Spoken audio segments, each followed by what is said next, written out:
at one point, it was just me and my partner at the time, and we were up at like a 12,000-foot plateau, and lightning hit. And all I can remember is, like, my brain telling me to run. And so I just started, like, running. And then it just started pouring and hailing and lightning and thunder. And I made it to, like, a lower spot, I guess. But it wasn't in a great area. And it was dark by this time. And so I set my tent up. And all night, I just, like, was like, this is it. Welcome to Backpacker Radio, presented by The Trek, brought to you by LMNT. I am your co-host, Zach Badger Davis, sitting to my right is... Hi, I'm Juliana Chauncey, a.k.a. Chaunce. Got a few reminders, a couple new ones. Not new. Yeah, new. Trail Correspondents is starting this week. Wednesday will be the first episode. I thought you were staring at me. No. So go to it, subscribe now. That way you ensure that you don't miss any upcoming episodes. But this season is going to be awesome. We've officially, obviously, selected the people that we'll be working with. We got a dozen NOBO thru-hikers on the AT, PCT, and CDT. This is a really good group. Some, honestly, very incredible stories here, and more importantly, excellent storytellers. We having headphone issues? You're just loud in my ears, but you're fine on there, so I just turned my headphones down so that I can hear you more quietly. Here, I can shut up. Just muting you every time you talk. Yeah, there we go. That's good. But yes, go subscribe to Trail Correspondents. I'm quite confident this season is going to kick major ass. Next is, if there's someone on this podcast that you would like to hear from, let us know. We have a link to suggest a guest on backpackerradio.com. It's in our socials. You can DM us. You can email us. There's a billion ways to let us know. I guess the form is the most organized. We tend to lose stuff otherwise. Yeah, here's the thing is you can reach out to us and let us know a guest that you would like to hear on here in any medium that makes it to us. But if you really, really, really want this person as a guest, who it gets to is some options are better than not. For example, if it just gets to my DMs, like that's like you got a chance there. But if it gets to Rachel is the most organized one of us. And Rachel's our spider web. Yeah. This is where the dead insects stick. Yeah, her brain is bigger than all of ours combined, and she doesn't forget things, which is a great, crazy superpower.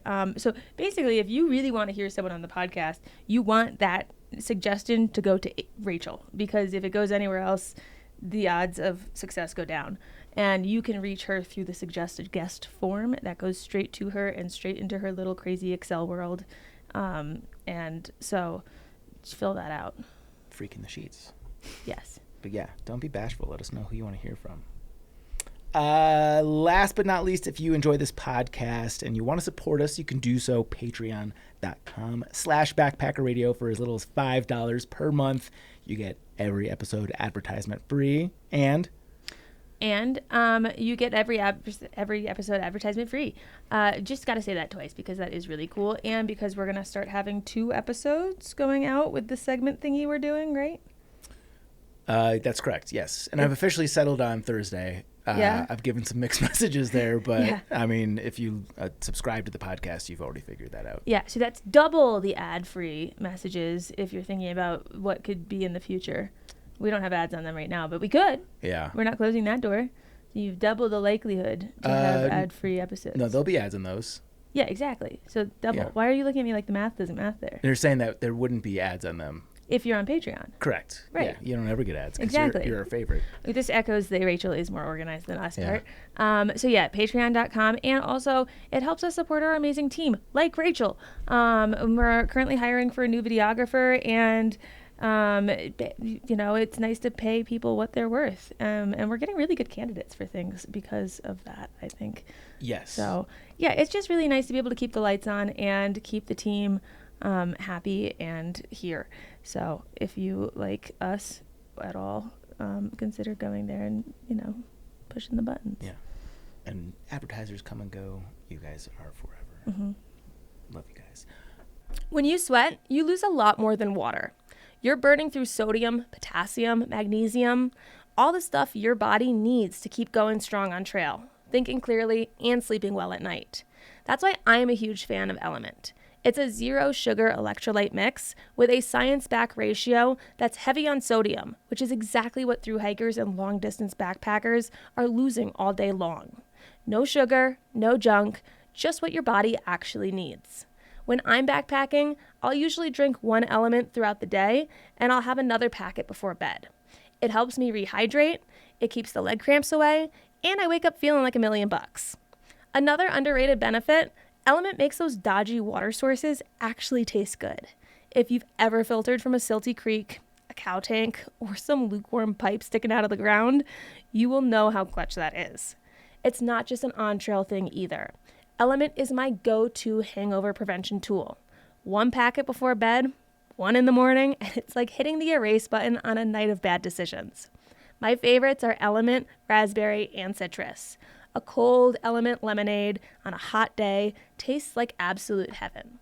And the citrus works shockingly well as a no-calorie mix-in for a margarita, perfect while car camping, or the lazy version at home. Good news, Backpacker Radio listeners can score a free LMNT sample pack with any drink mix purchase by going to drinklmnt.com/trek. That sample pack includes citrus salt, raspberry salt, watermelon salt, and orange salt. 2 stick packs of each flavor, 8 total. No coupon code needed, you just have to use the URL. Again, that's drinklmnt.com/trek to get 8 free packets with any drink mix purchase. The deal is only available for a limited time. That's it. No more reminders. Let's get to the meat of today's episode, which is an interview with Megan Rascal Wilmarth, who is a triple crowner who's put thru-hikes under her feet every year since 2019. After completing the AT, she went on to hike the Long Trail, JMT, PCT, CDT, Tahoe Rim Trail, and Wonderland Trail. Rascal is also an ultrarunner who worked as crew chief for Tara Dower's epic-supported SOBO FKT and the AT in 2024. Rascal, thank you so much for joining us here at Backpacker Radio. Wow, that was a lot of acronyms all at once. Yeah, we're alphabet soup here at Backpacker Radio. Yes. I want to know, how'd you get your trail name? Rascal. I mean, it's a personality. It's who I am. Within 100 miles of the AT, I was like itching to get a trail name. That was one of the like big things I came into the trail, knowing that that was something so cool bestowed upon you, like a real, real awesome thing. And so we're sitting at a breakfast by one of the many First Baptist churches in the South. I'm like having everyone vote on names. Nothing's really sticking. I'm getting kind of like angsty about it, and I just like slam my fist on the table, and I'm like, I need a good trail name, god damn it. And someone just from the corner went, whoa, calm down, little rascal. And I was like, boom, that's my name. I'm Rascal, and I was born, and it is my favorite side of who I am. Yeah. Ask and you shall receive. Yeah. So and I've never met another one.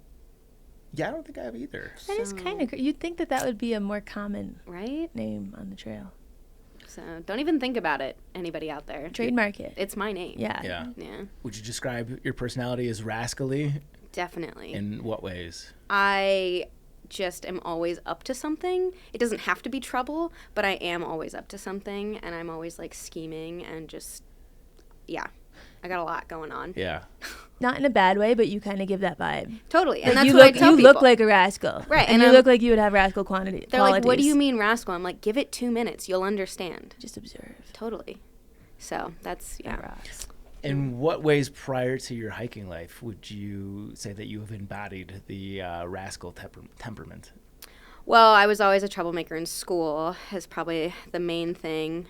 Doing what sorts of... I could just never sit still. Yeah. Like, I couldn't focus in class. I was not interested in things that weren't things that I was interested in, My poor teachers, I put them through the ringer. My parents, man, they lost a lot of hairs over me.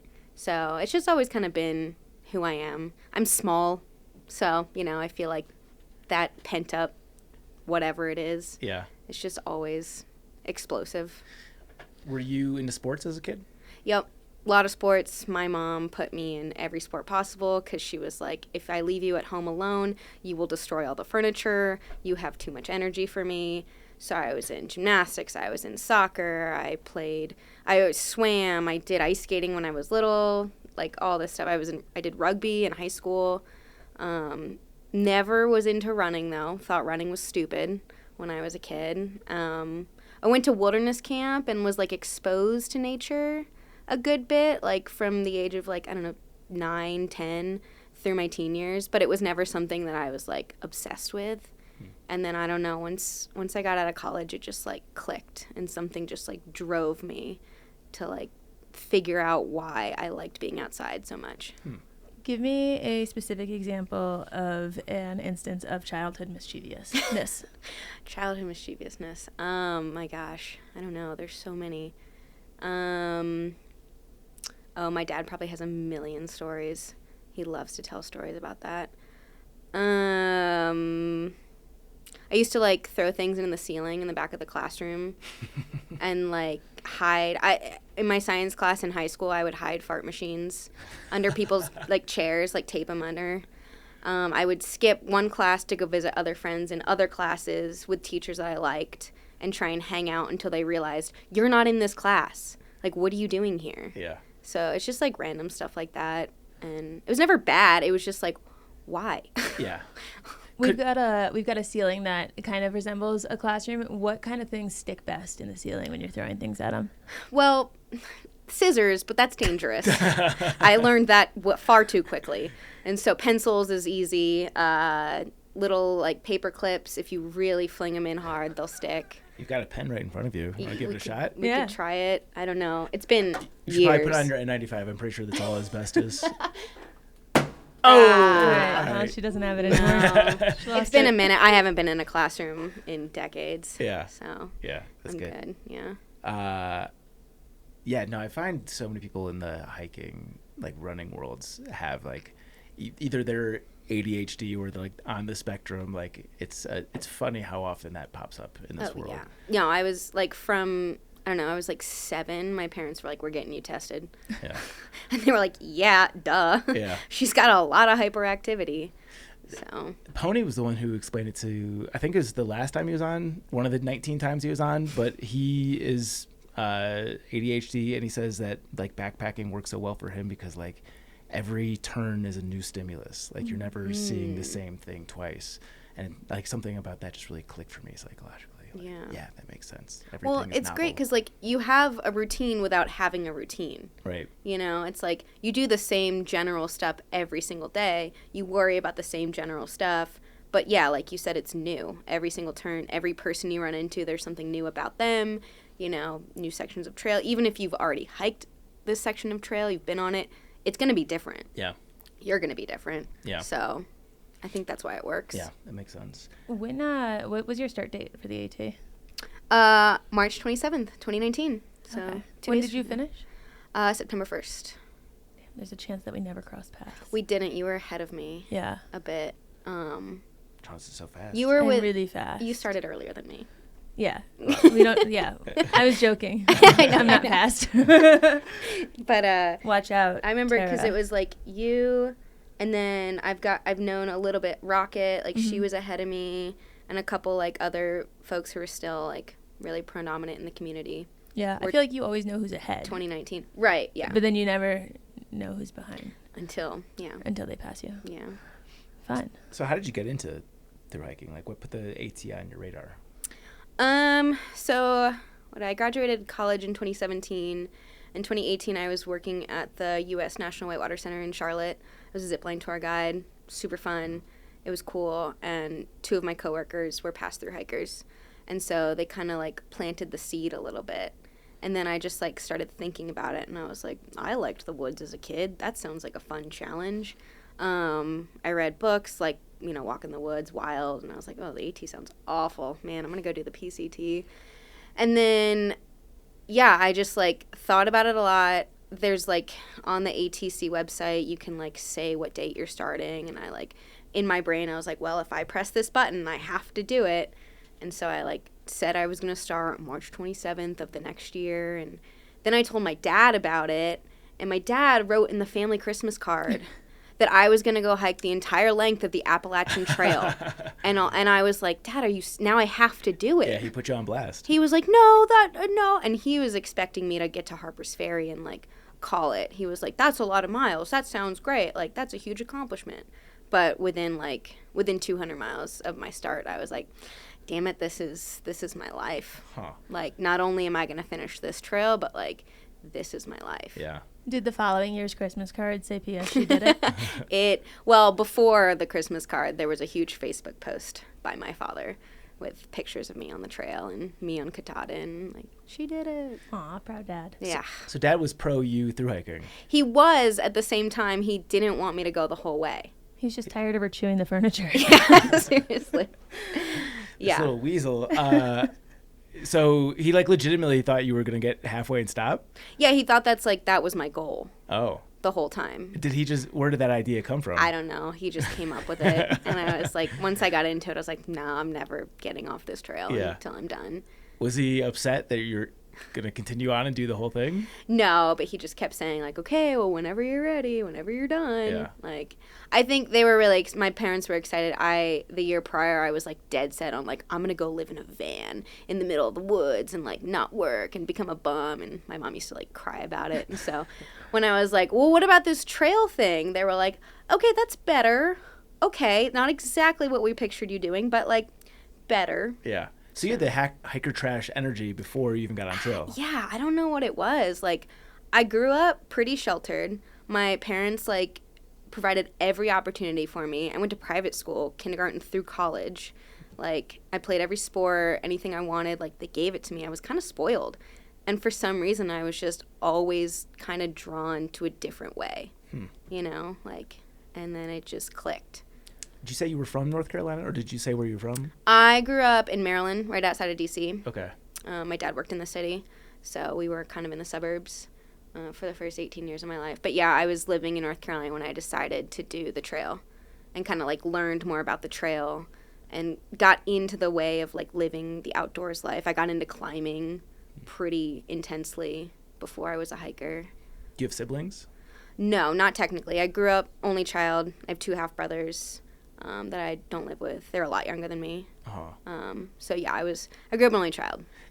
Do they have similar feral energy, or do they follow the more like carved out path that it sounds like they were trying to get you onto?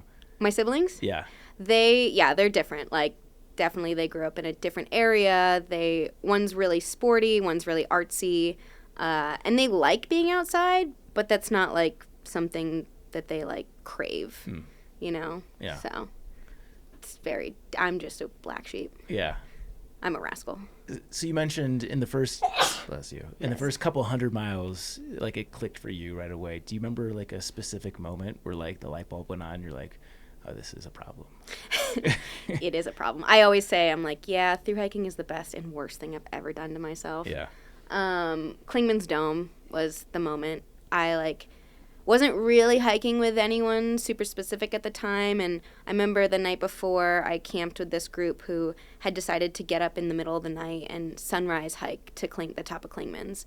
And we had heard that you don't really get views up there. It's usually pretty cloud covered and it's whatever, but it's a cool experience. I had never night hiked before, so I was like, okay, sure, let's get up at 4 a.m. and see what this is like. And I just remember walking through the ridges of the Smokies, seeing the lights down below and being in the dark with our lights on. I was like, oh, this is different. This is so cool. And when we got to the top of Clingman's, it was clear. The sky was 17 different colors. It was the most gorgeous moment ever. And I was like, I'm sold. I was like, that's it. I stopped saying, anytime someone would ask, oh my God, are you walking all the way to Maine? I stopped being yeah, I'm trying to. I'd be like, yes, I am. In fact, I'm going the entire way on my feet on this trail to Katahdin. Yeah. What was the change in people scenery like, going from K through college, private school outside of D.C. to meeting other rascals in a rascal environment? When I got on trail? Yeah. It was like nothing I'd ever experienced, because I went to college in Florida. There's nature down there, but there's not really mountains. And I never had any friends or people in my life that wanted to do stuff like that. And I was always trying to do stuff, go out in the woods and do whatever. And no one ever wanted to come with me. So when I was I'm going to go do this trail thing, it clicked. I was like, oh, the people who want to do that, they're out there as well. So within the first couple days of the AT, you're oh, these are my people, and we come from all different walks of life, and I'm not going to click with everyone, but I'm going to click with way more people than I ever have in, quote unquote, the real world. Yeah. So it was just like, this is awesome. And that's why I always tell people, the closest people I have in my life right now, that most of them are all from trail. Interesting. Like, do you feel like you shed your old skin? Like, are you still close with friends from childhood, or is it just like your trail life is now your life? Yeah, I mean, I've moved around so much that, like, I don't really keep in touch with more than, like, 2 or 3 people from the before times, It's like, yeah, and they're also doing different stuff than me, I'm 30 years old, so they've been working corporate jobs for over a decade. They might have a house, they might be married with kids and have all these responsibilities, and I'm just like, yeah, I, like, work when I want to, and I go hike when I want to. What's that mindset like, being in the middle of it? Because I know for me, at least, it was challenging to see everyone that, like, I knew and had been friends with on what feels like a very different path than the path I was on. And I feel like that can also create a lot of doubt about, like, I'm the only one on this other path. Is that, like, what, is there something wrong with that? Or, I don't know. It's just, it was an interesting thing for me to go through. So I'm curious how it was for you. Yeah, I mean, there has been lots of moments of doubt, but I think because I've done a trail every year for the past 7 years, and that's what I want to do, and that's what I'm working towards, and I know that's where my people are, it just gets easier and easier. And, like, I feel so much more freedom than 95% of the people who don't do that. And that, to me, is much more worth it, So, yeah, sometimes it's like, I can't relate to many people. But at the same time, I'm like, well, it's just certain people, or it's a certain mindset. And then I have people in my life, like some of my most best friends, my closest people. And if I'm ever feeling, like, different or out of it, I'll just, like, call them up. And that's, like, the most beautiful thing about trail is, like, we have our tramily both on and off trail. Mm-hmm. So. How quickly did you find your trail family on the AT? Was it pretty quick, or were you bouncing between groups? I bounced a lot on the AT because I guess it wasn't super early on. It was, like, around Max Patch area. I was going north that I realized I had the kick and the drive to do bigger miles than most people did or even wanted to do. And so I had, like, I'd bounced between. I'd hiked with a certain group in the south more on than I had off. But by the time I got to, like, Pennsylvania, I was like, my legs don't want to sit still anymore. I'm ready to, like, kind of take off or, like, meet other people. And it was actually, the beginning of the AT was kind of tough as well because there was no females that I met along the way that wanted to hike the same way. So I was kind of just, like, bombarded with males all the time who were like, yeah, I'll do 25 miles with you, like, whatever. And I'm like, okay, it's better to hike with someone than no one, I guess. But then middle of Pennsylvania is where I met Tara. And so that's where that whole friendship blossomed. And I was like, oh, here's another badass female who also likes to go fast. And I would like to point out that back then I was faster than her. Do you constantly remind her about that? All the time. Yeah. Every single day. Yeah. At what point do you feel like she surpassed you? Or is she, I mean, I know she's, like, elite at the game. Okay, I didn't want to infer, but she's elite. I've accepted that. Yeah. I mean, so we finished the AT together. She kept running. Like, she'd been a runner before trail, before she got on the AT. And so she already technically had a leg up on me. I was more ultralight than her back then, though, so. And still am, even if she likes to fight that one. And then it was when she decided to do her first FKT, the Mountains-to-Sea Trail, that she started to, like, really put in the work and, like, get faster and faster. And MST, I could definitely still keep up with her. Any FKT, like, AT, I could keep up with her when I was pacing her. Long trail this past summer is where I started to realize, oh, okay, she's, like, a complete different level. Huh.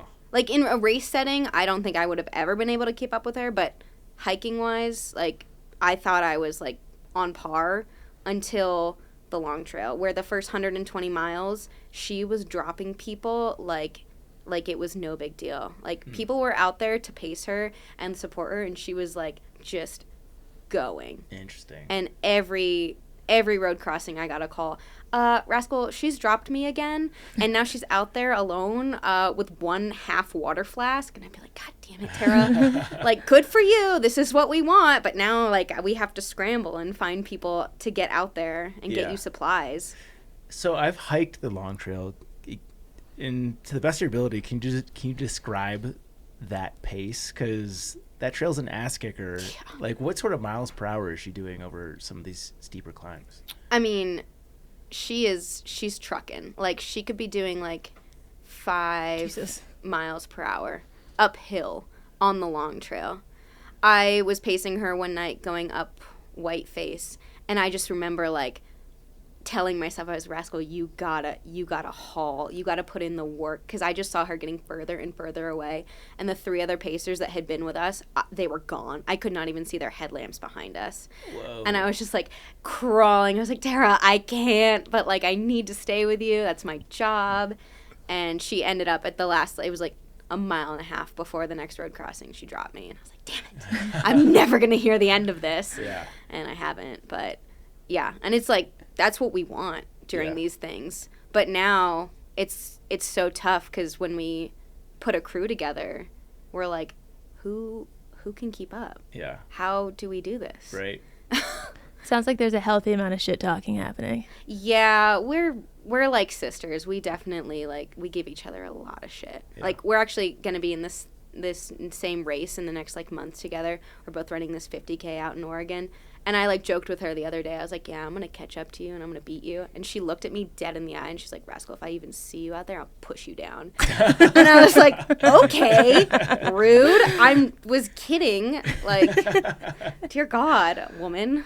So she's pretty competitive? Yes. Yeah. Yeah.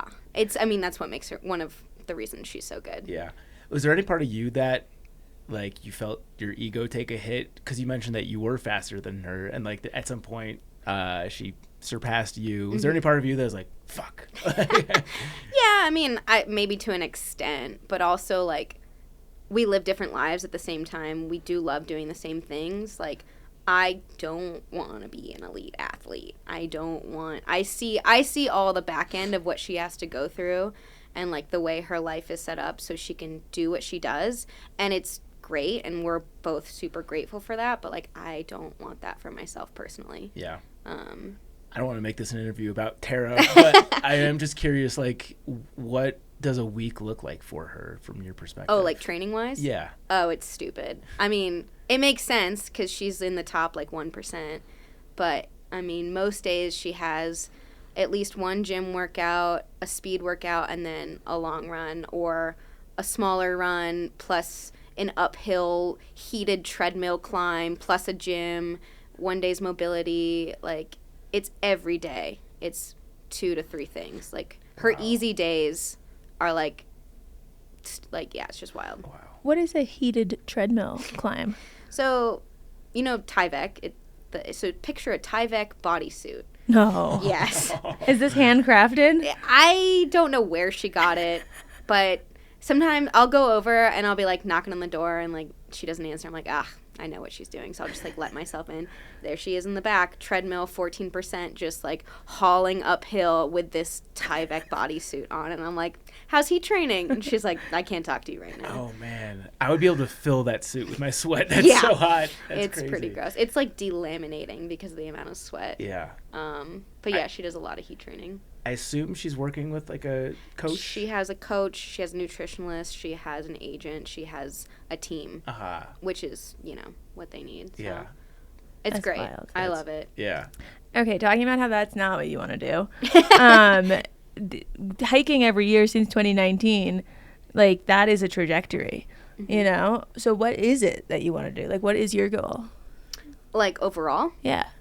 Just to, like, keep pursuing goals and challenges that excite me, living life the way I want, whatever I'm called to. I just kind of like manifest it throughout the year, and then I'm like, okay, I'm doing this, and seeing my friends as much as I can and enjoying it, and working on and off to provide for myself, and make sure I have a healthier balance than what I would ideally want to do, which is literally just hike. Yeah.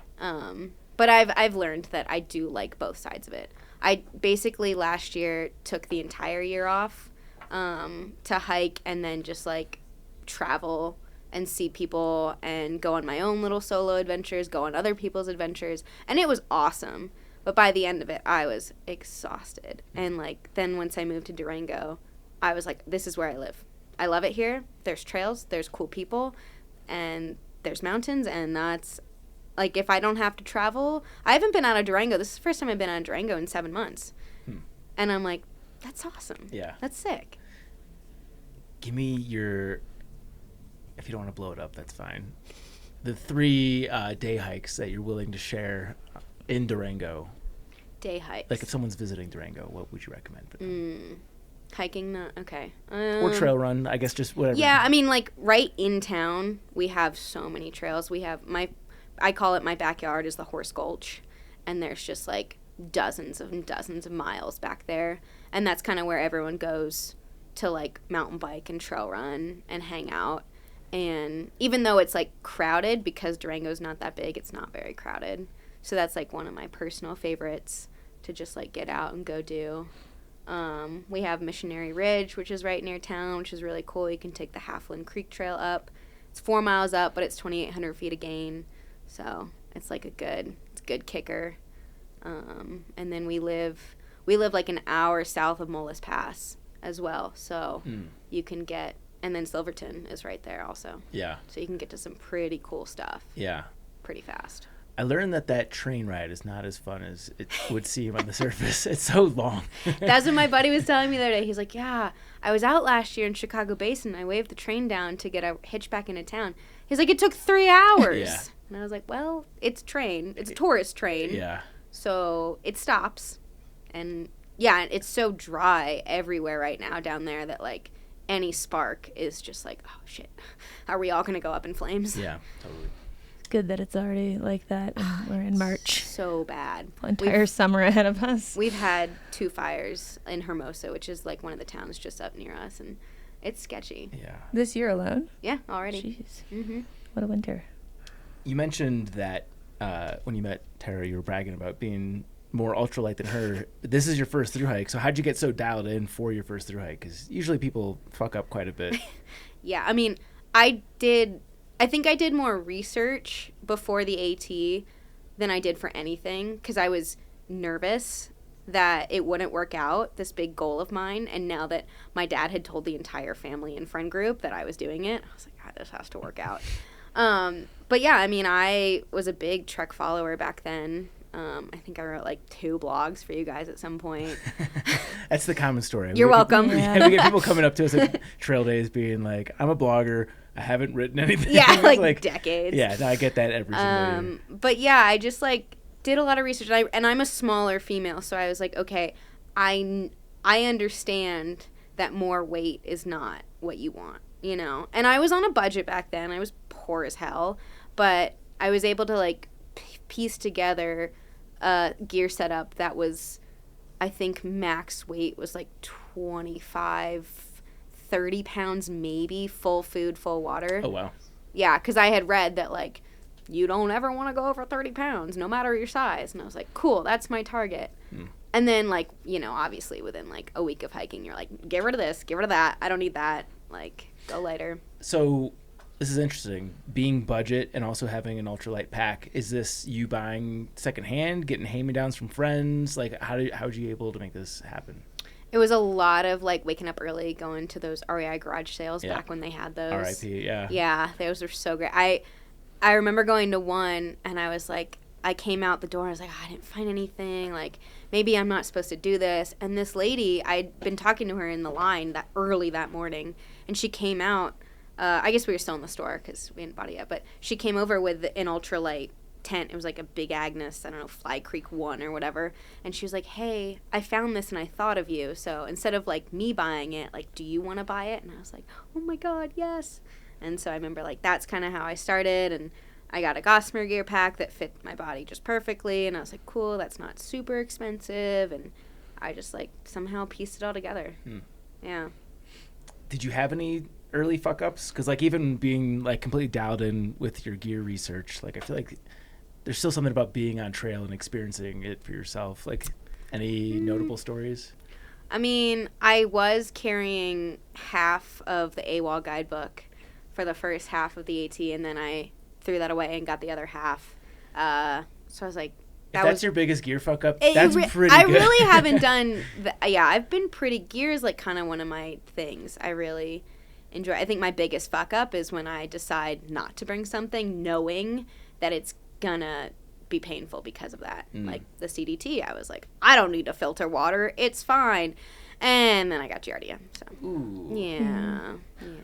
For having so few fuck ups and being as you just described, gear person, do you have tips on do's and don'ts for someone who is listening to this and they're going to be starting to accumulate gear for a potential 27 hike or a later in the season hike?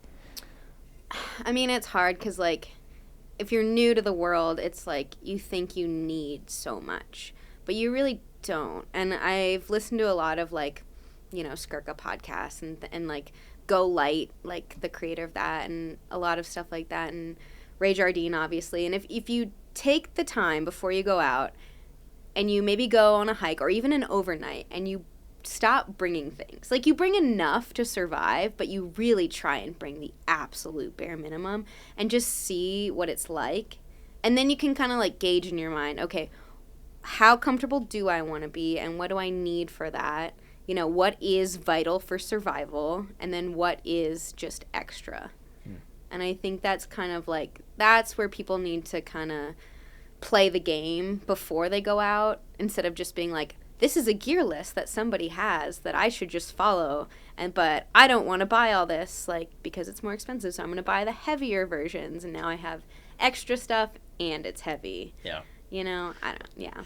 Can you recall maybe an item or two of things that you ditched that, like, didn't slow you down at all? So you mentioned not bringing a filter and that being a bad decision. It's not a great decision, Do you remember, like, ditching, like, a pair of sleeve pants and being like, oh, I actually didn't need that? Like, anything in that realm? Yeah, I think I've gotten more comfortable with, like, weather situations. Like, on the AT, I, you know, had base layers and I had all this stuff, and now I pay attention to the weather when I'm going out. And yes, sometimes you can't predict it, so, like, you might be a little uncomfortable. But, yeah, like, if I know it's going to be warmer, I don't bring leggings and I only have my wind pants, but I know that I'll be fine with just those. You know, I know I don't need camp shoes, so I don't bring those because I'm either hiking or I'm sleeping. I'm not really doing much in between. I don't hang out in towns too often for too long, you know. Yeah, I mean, I guess I've just gotten lighter on most all my gear. I don't have a hip belt. I usually wear, like, I'm wearing my shorts right now that have a built-in waistband, and that's my fanny pack. It's just in my shorts. What shorts are those? These are Tara. They're awesome. They're these sick brand. This guy from Leavenworth, Washington, he wants to create like trail running brand that's, like, not super expensive. So these are $30 trail running shorts with the waistband built in. Stand up, give me a turn. Oh, it's so sick. Check these out. And they're Do they purple. have built-in undies or are they not? So Yeah. They do, okay. I got these. But yeah, look all the way around. Oh, they got a zipper up there too. Tara right there. Hell yeah. So you're saying you're using that as a fanny pack. Are you just stuffing, like, a Snickers bar next to skin? Like, I'm not fully comprehending. Yeah, I mean, snack-wise, that goes in my bottom pocket of my pack. No, this is for, like, my phone, my headphones, my headlamp. And there's not, like, a pocket in there. That's literally just going next to your skin. Or Yeah. There's, like, a tiny zip in the back, but but she's not just putting it skin waistband. There's a fabric in between. Got it. Okay, that's what I was not understanding. Yeah, the mesh. He thinks Got you're it. just stuffing it in your underwear. Just in your That pants. is what I thought. No, so it's like little hacks like that. That's cool. My backpack is so sick. I have an exotic pack. Oh, yeah. From JJ down in Trauma.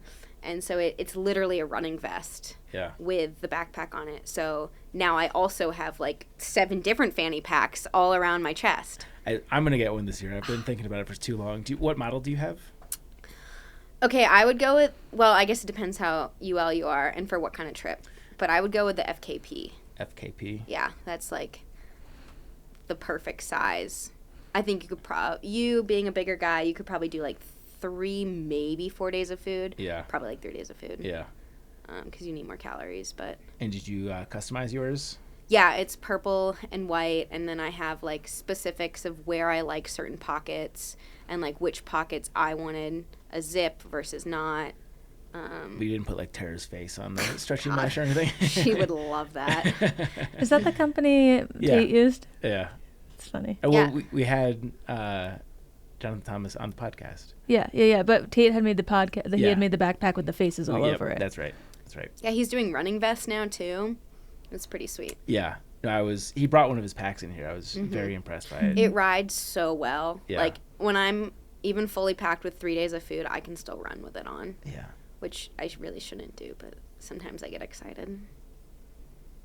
Do you have multiple of these? Like, do you have a backpacking one and a trail running one, or is it just you use one for everything? No, that's my backpacking one, and then trail running, I have a bunch of different vests from Ultraspire is my favorite brand. But I don't need a vest unless I'm doing something over like 12 miles, because then I can just wear my waist belt, and then I also have my shorts. So if you're going out for a 10-mile run, you're not bringing water with you, or are you just holding onto a water bottle? I can fit 2 500 ml flasks. In that little thing? Dang. Yeah, front, back, and then like snacks in the side. All right. And then if I do my waist belt and this, possibilities are endless. Do they make any like men's shorts? Or? Yes, Okay. they do. What's the name of the company again? Tara Ignota. Tara Ignota. There you are. Yeah. Oh, do you know what the style of the pant is? I think these are called the like Senderisto or something like that. It's the only shorts he makes. He only has like one model, but then he has a men. Found them. and They women do version. have a men's pair. Yeah. Yeah, they're $29. Fuck Yeah. They're awesome. All right, what color do I want? Purple. Is that the color you're wearing? These are purple, and then he has black as well. And I think he has blue. Yeah, he's blue and tan. Yeah. This is a weird stereotype, but the website's so nice. I would expect everything here to be way more expensive. I am Totally. surprised by the price. And that's his whole spiel. Yeah. Is like affordable trail running. Yeah. Because you look at other brands and you're like, oh, $80 for a pair of shorts. Yeah. I don't know. What size are yours? These are smalls. Yes, smalls. God, can you stand up one more time? And they're pretty. I'm making an He impulse sells purchase. caps for like what it costs us to make. That's Can great. I touch your waist? Please, come on in. Can I pull them? Tip it over. Yeah, and you want it like somewhat loose, and they're up on your hips. Okay, so. great. She's making a purchase. Flowy, great. All right, tell him to send you commission because I'm buying a set right now. Hell Yeah. yeah. Yeah, these are cool. Yeah, and then he makes cool, like, my friend Abigail is an artist, and she put her art on one of his hats. It's pretty sick. He's a cool guy. And Leavenworth, Washington, that's Trail Town. that's a trail town. Yeah. So, PCT hikers, if you're in the area, check it out. I don't know if he has, like, an actual storefront, but... If you're in the market for stylish, affordable shades that actually hold up on trail, listen up. Shady Rays is an independent sunglasses brand on a mission to make premium eyewear accessible to everyone. And they've got over 300,000 five-star reviews to back that up. Polarized lenses with super clear optics, durable frames, solid hinges, and clean classic styles that look sharp on and off trail. And my favorite part? Their Lost and Broken Protection Program. Drop them in a creek crossing, sit on them at camp, leave them in a hitch. They've got you covered from day one. Just reach out and they'll send you a new pair. No stress, no hassle. Finally, sunglasses you don't have to worry about babying on trail. Discount time. Backpacker Radio listeners, Shady Rays is offering you their best deal of the season. Head to shadyrays.com and use code TREK for 40% off 2 or more pairs of polarized sunglasses. That's 40% off 2 or more pairs at shadyrays.com. Code TREK, TREK. This deal is only good for a limited time, so don't wait. I definitely want to talk about your running, but let's talk about some backpacking. Did I gather that you had, I believe this is on the AT 2019, a bad hitch in Maine? Well, yeah. It was the first hitch where I realized, you know what? Hitching could be dangerous. Because You made it all the way to Maine. That's pretty good. I know. And it's like they tell you horror stories growing up. They're like, if you hitchhike, you'll be murdered and all this stuff. And I had never had a bad experience ever. I had some weird experiences. Like one time a guy pulled over and he was like, "Are you going to murder me?" And I was like, "No, are you going to murder me?" And he was like, "Well." Did he not understand like yeah. the threat dynamics of a hitch? It's usually the other way around, sir. But yeah, in Maine, it was like, I was in somewhere without service, backcountry road, and this truck pulls over, and I wanted to get into town. Obviously, I was out of food and all this stuff, and so he was like, "Oh, okay, hop in the back of the truck," and I, like, very quickly realized it was, like, 3 men coming back from a fishing trip that were kind of drunk, and they were older, and, like, they were just making, like, crude comments, and I was, like, just kind of getting nervous. I was young. I was, like, 22, and I was like, this is not a great situation. I don't have service. No one knows where I am. So I was, like, planning my getaway. I was like, all right, chuck the pack. They slow down. I run. There's no way these fat asses can get me. Like, I know. I was, like, but then, like, they drove me into town. They dropped me off, and then they, like, made some crude comments as I, like, walked off towards, like, this group of hikers. And this older lady who I had met earlier on the trail, she, like, called me out. She's like, "Rascal, don't you ever get in a truck like that ever again. I'm so disappointed in you." And I was like, "I'm so sorry. You're right. It was a bad move. But I'm fine. I'm good." Did that change the equation for how you thought about hitches moving forward? In a way, it changed the way I approached of, like, explaining either why I need a ride or if they pulled over and then explaining why all of a sudden I don't need a ride. You know, it's like, it's just kind of like knowing or, like, feeling it out before you get in. Even though you're, like, desperate sometimes, and you're like, this is going to be the only car. You're like, is it worth it? Yeah. But I've honestly, like, I mean, I've hitched probably, like, 200 plus times in my life now, and that was a sketchy experience. And then one in New Zealand, which wasn't even, like, sketchy. I mean, I just realized within, like, 5 minutes that this guy was drunk, and I was like, all right, I'm going to get out because, like, I don't want to die. But it's not like he was going to, like, murder me or anything. Yeah. At least not intentionally. Not intentionally. Maybe unintentionally he was going to kill both of us. Yeah. But, yeah, I've never, I mean, knock on wood, like, I feel like I've just been really lucky. And by lucky, I mean, like, the trail provides, which a lot of people are like, that's not a good excuse. And I'm like, well, it's kind of how I live my life. So. Yeah. What are some of the red flags that because you mentioned circumstances where you give someone an excuse for why you're not going to get in their car. Like, what are the red flags that trigger you doing that? Mostly men. Just straight up men. Yeah. Like, I just look at them and I'm like, what is your deal? Are you sketchy? Are you not? In my brain? And, you know, like, I don't know. I am trusting. Like, definitely my closest friends would say I live life a little too dangerously. But I don't know. I have a good sense, you know? Like, I can read people in a good way, even if sometimes I'm a little bit wrong. So, yeah, it's kind of like looking them in the eyes, kind of asking them, like, oh, do you live in town? Do you know what the trail is? And, like, you know, have you picked people up before? And if you're like, if I'm ever questioning it to a point, I'll just be like, oh, I'm actually waiting for a friend who's right behind me on trail. I'm just going to wait till they get here. And then if they're like, well, I'll stick around, I'll be like, nope, sorry. Yeah. You know? Yeah, you just run. Yeah. Like, and as you said, you're fast. I'm so. fast. They can't get me. My gosh. Any other standout stories from AT?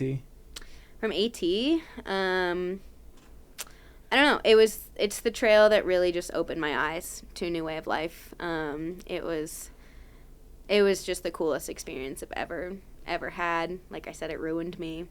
It brought me one of my most closest friends in the whole world. I lived on the East Coast for the first 28 years of my life, so it's like near and dear to my heart. The Shenandoahs makes me jump for joy every time I'm near there. So the AT is just, even though it's the one that everyone shits on, and everyone's like, oh, I would never do the AT if they're on the other trails. It's, if you can do the AT, you can probably do anything. Mm-hmm. So. What brought you to the long trail from the AT? What was the decision-making process in doing that one next? COVID. COVID hit. I was severely both depressed about COVID and then also had bad post-trail depression from the AT. I actually read your book about, you know, whatever the trail, the AT. But I remember specifically getting to the point where you started to write about post-trail depression, and I was like, I don't need this. I chucked it away. Never read it. And then after the AT, it hit. It hit so hard, like it does for most, and especially it being your first trail and you like realizing who you are on this trail and all that. And so I was in a deep depression, and so I was just like, I told my dad, I was visiting my parents in North Carolina, and I told my dad to drop me off near Damascus, and I was just going to hike the upper part of the AT again. And he was like, I don't know, this is a good idea. I was like, it's fine. So I started hiking, and I hiked up to PA, and then remembered how much PA sucked. Shout out to PA. I was born there. Great state. But hiking. You're qualified to say that then. Totally, yes. I have an excuse. And then I was like, okay, why don't I go hike something new that I haven't done yet? Oh, the Long Trail. It's basically the AT.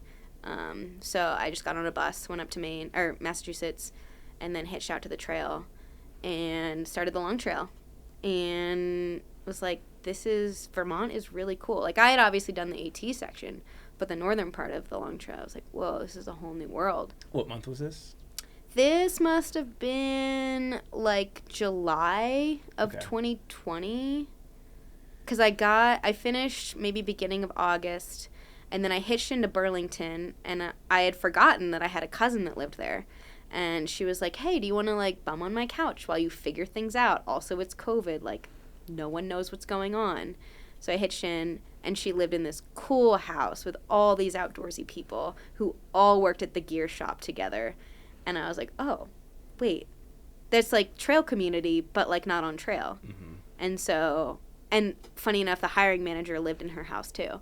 And one night he was like really drunk, and he was like, you seem cool, you're hired. And I was like, cool, I live in Vermont now and I have a job. Sweet. I figured out my next plan in life. That's awesome. And yeah, I ended up being in Burlington for like almost 3 years. Wow. Shit. And it was, I love Vermont so much. Burlington is really cool. Yeah. Mm-hmm. Yeah. I spent, I think, like 3 days there after I finished the Long Trail. And yeah, I was just blown away by how cool that town is. It's great. If it wasn't so goddamn dark and cold all winter, yeah, I could live there year round. Yeah.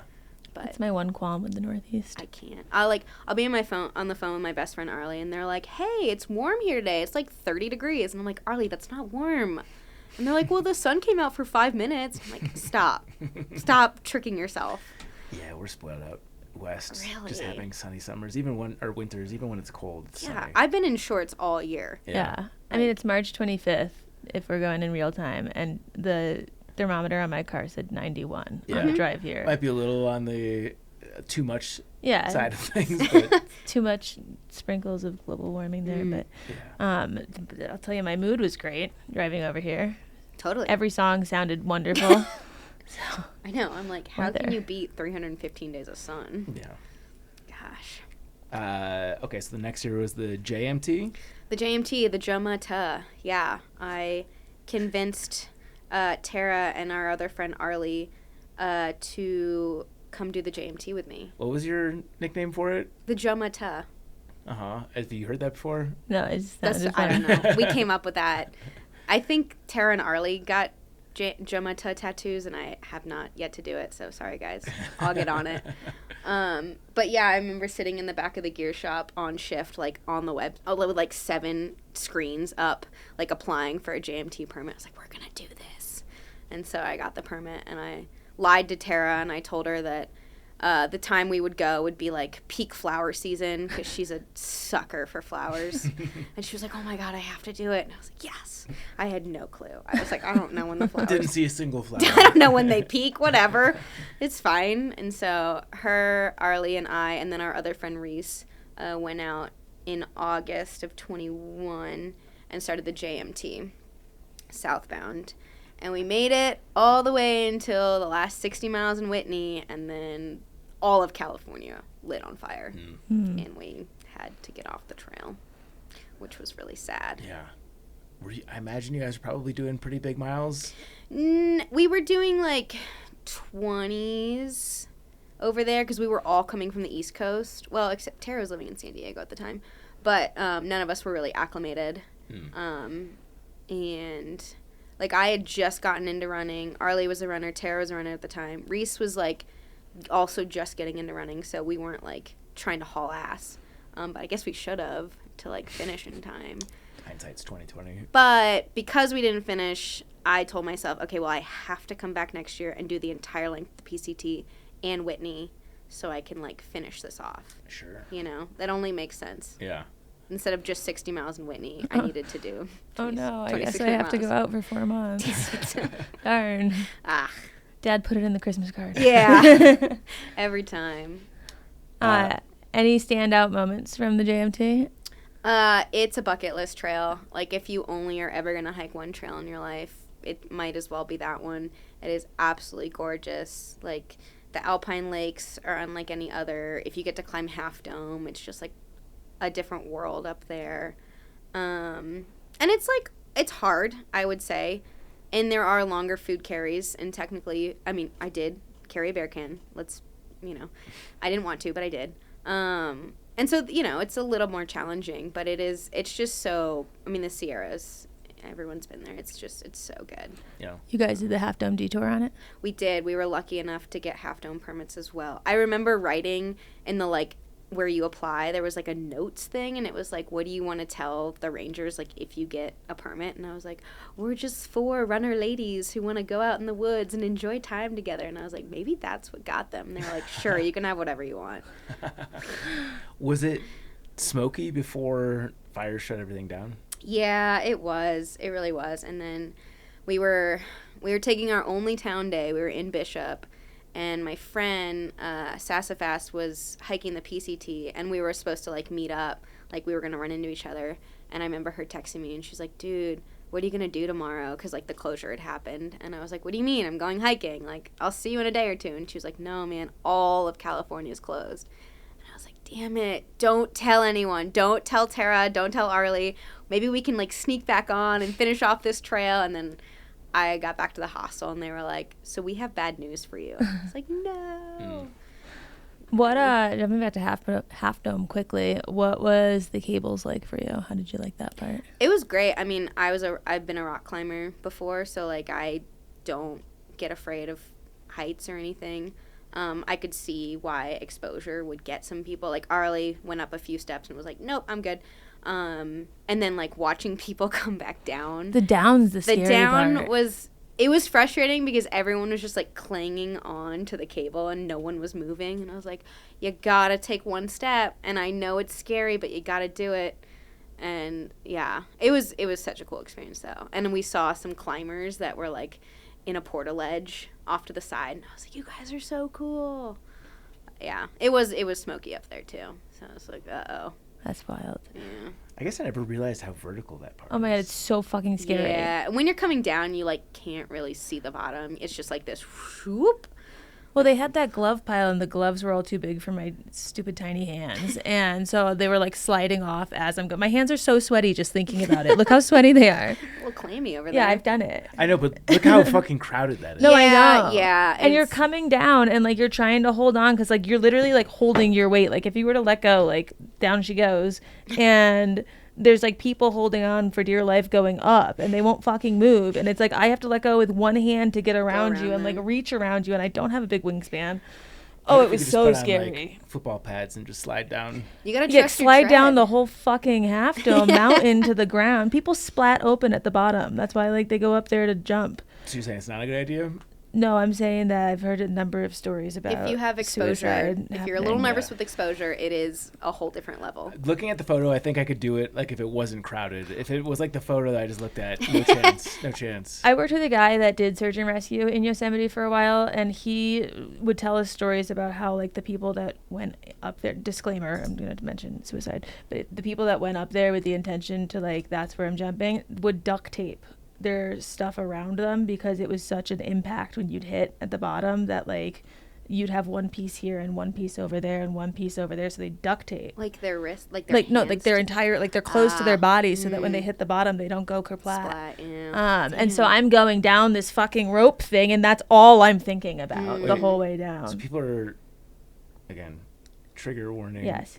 Offing themselves, but they're duct taping. They're close to themselves so they don't make a mess. Yeah, to be polite. Polite for the cleanup man. crew. Yeah. I would think if I got to that point, it'd be fuck everything. I'm gonna make the biggest splat of all time. I shouldn't be laughing about it, but I'm just having trouble relating, I guess. The people that are leaving people that they know will be sad, Yeah. and they Yeah, want to they make it probably don't easier want to that. put it all together in the box. Yeah. You know? That's a good point. So yeah, it's very sad. But that was what was going through my mind going down, and I was just like, I'm fuck. glad I didn't have that prior information. Yeah. To going up there. Good on you for not getting vertigo though, because yeah, heights have like never bothered me. That's a superpower for sure. Yeah. Okay, so you set the intention that you're going to do the PCT on the JMT. Mm-hmm. Did that happen? It did. I got my permits. I left from the Mexican border on May 2nd, 2022. I met half of my tramley that same day. I met the next two of our tramley within 2 weeks. And me and the Rippers hiked all the way to Canada together. Hell, the Rippers. The Rippers, yes. If you want to know my full trail name, it's Rascal Joy Dutch Ripper. Because, obviously we have a lot of time to think out there. Yeah. So that's how I've become. And for this one, you're making ends meet by working at the gear shop in Burlington? Mm-hmm. I've been working at the gear shop. Is this the massive one? Is it like the Wilderness? Outdoor Gear Exchange. Outdoor Gear Exchange? Yeah, shout out to OGE. Yeah. It's a good spot. Yeah. Yeah, and I had actually applied for a full-time big girl position there, and I told myself, okay, if I don't get this, I'm just going to go hike again. And you know what? The trail said, come on out, Rascal, let's go. You didn't get him drunk this time. I know, right? So, yeah, I would say my PCT tramley, the Rippers, are we always talk about it. I was just with the boys earlier, actually, because some of them live here. It was like a honeymoon trail. We had, if you could film a movie about the most perfect PCT experience, it was like Rascal and the Rippers. That's how it was. It's a good band name. It was so good. Yeah. It was great, and none of them ever wanted to make a decision, so I was just in charge the entire way. How did the group form? Let's see. I met Red at Scout and Frodo's night 0, and then met Muppet, Thuggins, Sherpa. Thuggins or Fuggins? Thug, okay. Thuggins, yeah.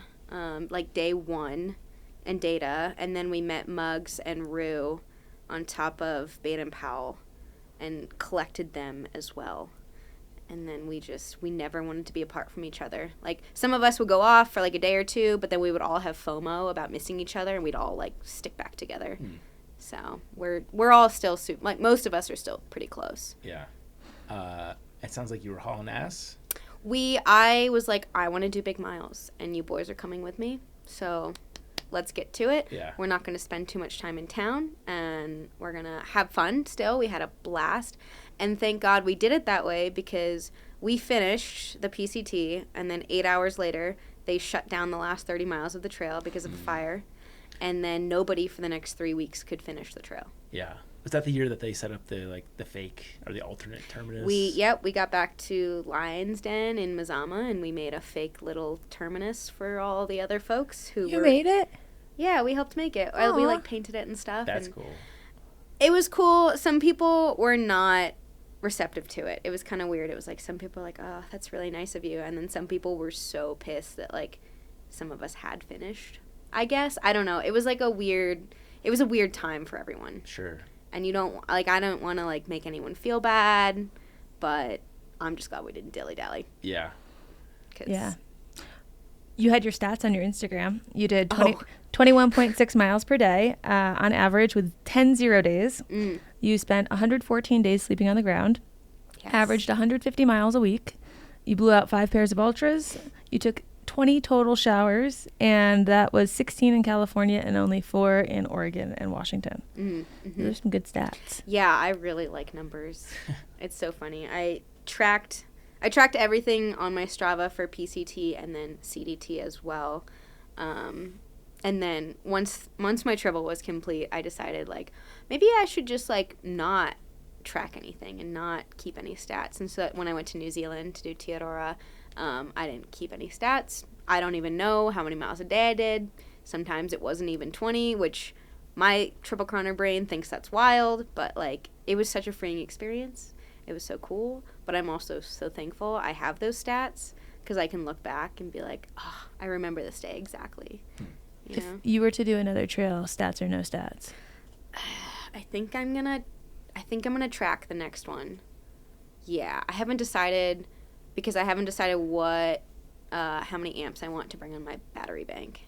So I'm doing a trail this coming summer. I'm gonna do the GDT up in Canada. Oh hell yeah! So a little bit more remote, little bit little bit more sketchy, so I haven't decided. Heavy on the logistics. Heavy on the logistics. I haven't decided what I'm bringing yet. Yeah. So. As another fan of numbers, what are some of the benefits and or perks of now having this data that you've gathered? What ways does it, like, having that data compiled and somewhere that you can refer back to, elevate things or help out in the future? I think for me, it's like knowing that I've done it, and it's like written down. It's like documented somewhere. You know, it's like we have so many memories from trail, but you don't remember a lot of specifics. But when you look at it, you're like, oh, my body can do that and my brain can do that. So if I'm ever in a situation where I'm like doubting myself, I'm like, no, there's like legit proof that like you're aggressively average. Is what I call myself. Aggressively average. Yeah. Well, unfortunately, a lot of my friends are freaking elite athletes, so if I can just be aggressively average, that's all I care about. Yeah, that's one way to make you, because I'm sure compared to the average person, you're not aggressively average, but right. Yeah, when you're running with like elite endurance runners. Yeah, no, it's like a good way to humble yourself. Cool guys, yeah. Yeah. Oh man, I love. That'd be a great company name. If you're ever gonna make a company, you should name it that. Just aggressively average. Yeah. Can't you see that on a T-shirt? AA. Yeah. See, it works. Let's go. I know. All right. Put it on a hat. I don't know why I need a company, but I'm in. Is it a frustration in the running world also how badly Strava embellishes things? Because this has been an issue for me at least the last like year, maybe more, where like I'll finish a hike or a run and the elevation gain is like 3 times on Strava what it says on my watch. Is that like a known thing? Yeah, I mean, definitely it is a little off. I don't know if mine's that wildly off. 3 is probably an embellishment, but it's always right, a big number. Yeah, sometimes I just try and forget about it. Yeah. You know, like I had a goal on the CDT. You know, they say the trail is like 3,200 miles or something, and I know that nobody on the CDT hikes that many miles. So I was like, my goal is to hit 3,000 no matter what. And so like, yeah, I watched my watch, you know, the whole time, and I did the numbers at the end, and I technically hiked 3,022 miles. You know, so it's kind of like. But give or take. Yeah. You know? So what alternates did you have to take to get to the 3K figure? We did a couple extra ridge traverses. There's one in Montana. I forget what it was called. It was just south of Anaconda, which we didn't go through. We went around on the red line. It was very purist on the CDT, minus the extra stuff I did. We did the Fifthner Traverse here in Colorado. Oh, cool. That was really sick. The Gila is technically an alternate because technically Redline goes up and over some dumb pass that's not actually the Gila, but the Gila is way cooler. But it's less miles, but it's more technical, so I don't know. Take that with a grain of salt. What else did we do? We did something else. Was there anything that felt like scary, sketchy on the Fifthner? Yes, the looming thunderstorms. Okay. Yeah. We were like on our way up. I was with the guy I was hiking with. I was with Cash Money and Gunner. They live here. They're cool. They're triple crowners and plus everything. And 2 other hikers as well. And as we were going up, we saw these like dark clouds coming. We were also all out of water, and there was no water on the route. We knew it would take forever. We found like a trickle and we all spent like an hour trying to get enough water for all of us. And then we deferred to Cash Money, who has been a park ranger in the past and present. And we were like, so is it safe to go up or not? And she was like, well, no, but let's go. And so we all went up. And that was kind of sketchy for sure, just because we thought, like, if we're up here and it starts pouring rain, lightning, and thunder, like, this is not a great place to be. Luckily it didn't, but it did take us a lot longer than we had anticipated. Yeah. Speaking about poor places to be when lightning strikes, it says that you almost needed a rescue from a lightning strike on the ground close to your tent on the CDT. Yeah, so the CDT is sketchy, especially in Colorado.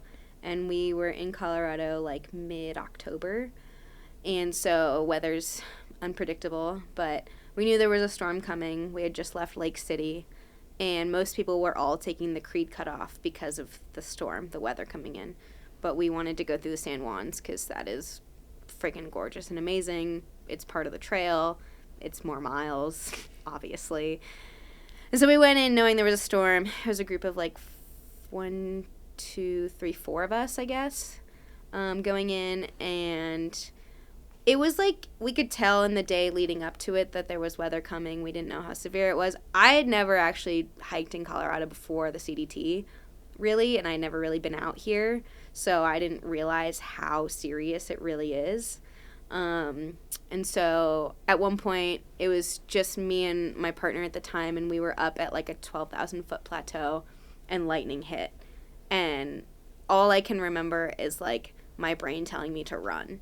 And so I just started like running. And apparently I didn't know it at the time, but he bailed off the side to get to lower elevation, which technically I guess is a little smarter. But there's no service out there. I was not carrying a Garmin either, so I didn't have any SOS device. So sure, if I needed a rescue, I wouldn't have gotten it anyway. And then it just started pouring and hailing and lightning and thunder, and I made it to like a lower spot, I guess, but it wasn't in a great area, and it was dark by this time, and so I set my tent up, and all night I just like was like, this is it. The weather was just, it was bad. It was brutal. It was lightning.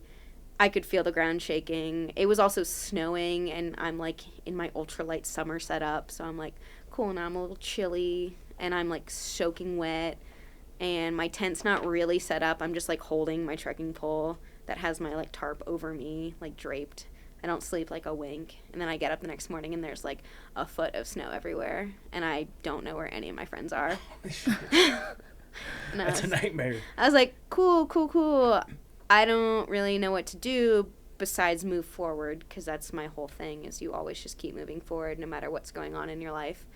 And so I start trudging through the snow the next day, and I only was able to actually make it like 7 miles before the weather started to hit again. And I did find a much better spot to set up camp. And I thought that by the end of that day, at least 1, if not 2 of my friends would catch up, because in my brain, they were all behind me still hiking forward on the trail. No, they had all bailed, like off to the side to get lower in safety and whatever. Where'd they go from there? One of them took a 0-day on trail down in a safer spot, and then when the weather was better, he came back up and then continued forward. The other one just like followed like a goat trail down to some backcountry road and then walked like an extra like 40 miles around this road to get back to Wolf Creek and then Pagosa. Like, wow. It was a whole thing. I feel like that's a good reminder for people, is that like it's not just you have to hike or you get off trail and you're in town. I think it's hard for people to, when you're in the middle of hiking, especially big miles, have the ability to say, yeah, I can go lower in elevation on the trail and just stay put for a day and do an on-trail 0. Like, that sounds really hard to do. Totally. But it's still an option. Yeah, and like it would have been the better option for me, especially that second day of like trying to go forward. But then at that point, I'm like past any like bailout points. And so I had 20 miles between me and Wolf Creek Pass. And I was like, okay, I can make 20 miles in a day. I can get there and be safe. But like the snow had just built up so much that next night I just spent, again, up all night knocking snow off my tent all night so I wouldn't get buried. Sheesh. And then eventually I made it to a ridge where I did have enough service to check in with 2 of my friends. So I was like, oh, cool, I'm glad we're all alive. Where's everyone, like, what's everyone doing? Where's everyone going? And by that point, I was out of food. I was out of fuel. My feet were so frozen that I was, like, crying every step because they really hurt. I couldn't even put my shoes on. And so I was, like, looking through my guide. I was looking through Far Out. I was looking for any type of bail. And luckily there were some comments by someone who had bailed out in a previous year, and my Gaia had a lot of like extra side routes like mapped out, and I found one that would get me out before I got to Wolf Creek, because that next morning when I thought I could make it 20 miles, I only made it 5 miles. And wow. Then I couldn't hike any faster. The snow was up to my knees. And then my brain started to shut off. I could tell that like things were getting scary. Like I remember taking my phone out to take a picture because it was still beautiful, and I was like, I want to remember this moment and how much I'm suffering. And then I like put my phone down on the trail and just kept hiking. Oh no. And then a mile later, I'm like, why did I do that? That was my map. So then I put my backpack down and went back to get my phone, and then I forgot where my backpack was. And so I'm like, at this point, I'm like, Rascal, your brain is not functioning. You need to get out or you're going to need a rescue. And guess what? You can't get rescued.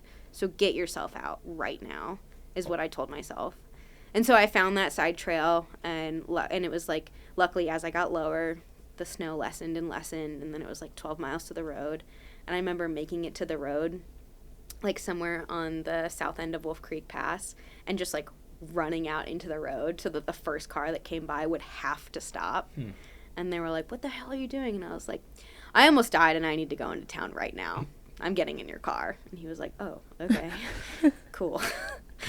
Your hitching criteria went out the window. Yeah, I was like, that's it. I don't care who you are. You're only drunk. Let me in. You're safer than anything else out there. And I got to town, and I like remember calling my mom, and she was like, "Oh, hey, honey, like, how's it going? How is this last section of trail or whatever?" And I just like started bawling my eyes out. And I was like, "I'm just so glad to hear your voice, and I'm so sorry." And I put myself in that situation, and that's when I kind of was like, "All right, I need to stop being a dumbass." Yeah. Like. That, I mean, obviously no one could have predicted what could have happened, but, like, that was the closest I've ever come to being like, this could be the end. That is truly scary. Yeah. It was rough. So tell me, what is the learning lesson from that? Is that, like, don't take the high route when the weather looks bad? Is it always have an in-reach? Is it don't split from your group no matter what? Like, what is it? What, if you're in a similar circumstance in the future, like, what are you taking away from that experience? I mean, if I'm in terrain like that, I have decided to, like, bring some kind of beacon, like something that would have the ability to get me out if I needed to. And then, yeah, play it stupid safe with weather, especially in places like the San Juans, where, you know, people go on a day hike, not even, like, 4 miles from the trail, and they could die. Yeah. You know, like, and that's also one of the reasons that I love living in Durango, because I'm at the foothills of the San Juans, and I'm like, you are the scariest place I've ever been, but I live next to you. Yeah. So I'm going to learn to respect you, and I'm also going to play in the mountains so much. Is the BO you or me? Can you smell it?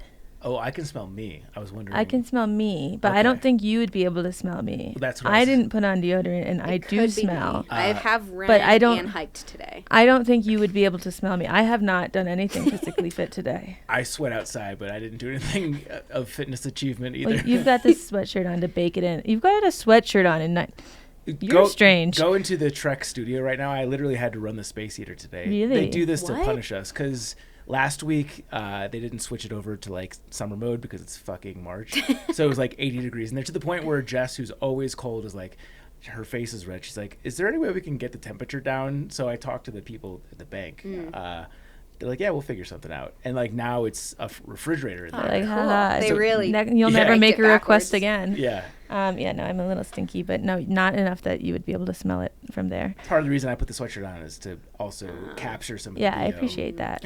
I'm so nose blind from just, like, living on trail. It's like, I don't even. Yeah. Sometimes it smells kind of nice when Yeah, it's your you're like, own. You're like, I'll let it go a little bit. Everyone likes the scent of their own brand. Yeah, exactly.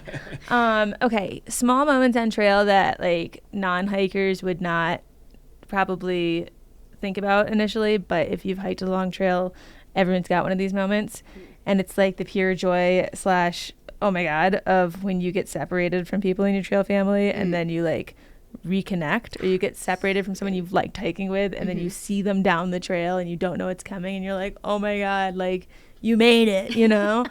I imagine you and the people you were hiking with had that kind of joyous moment, but like crazier coming back together from this. What was that like finding each other and comparing stories? It was crazy. Yeah, we met up in Pagosa. I was just like so thankful that everyone was alive, like, and they were too, obviously. And we took a whole day off, and we just hung out in town and just like chilled. We went to the hot springs. Like, we just like really soaked in each other's presence.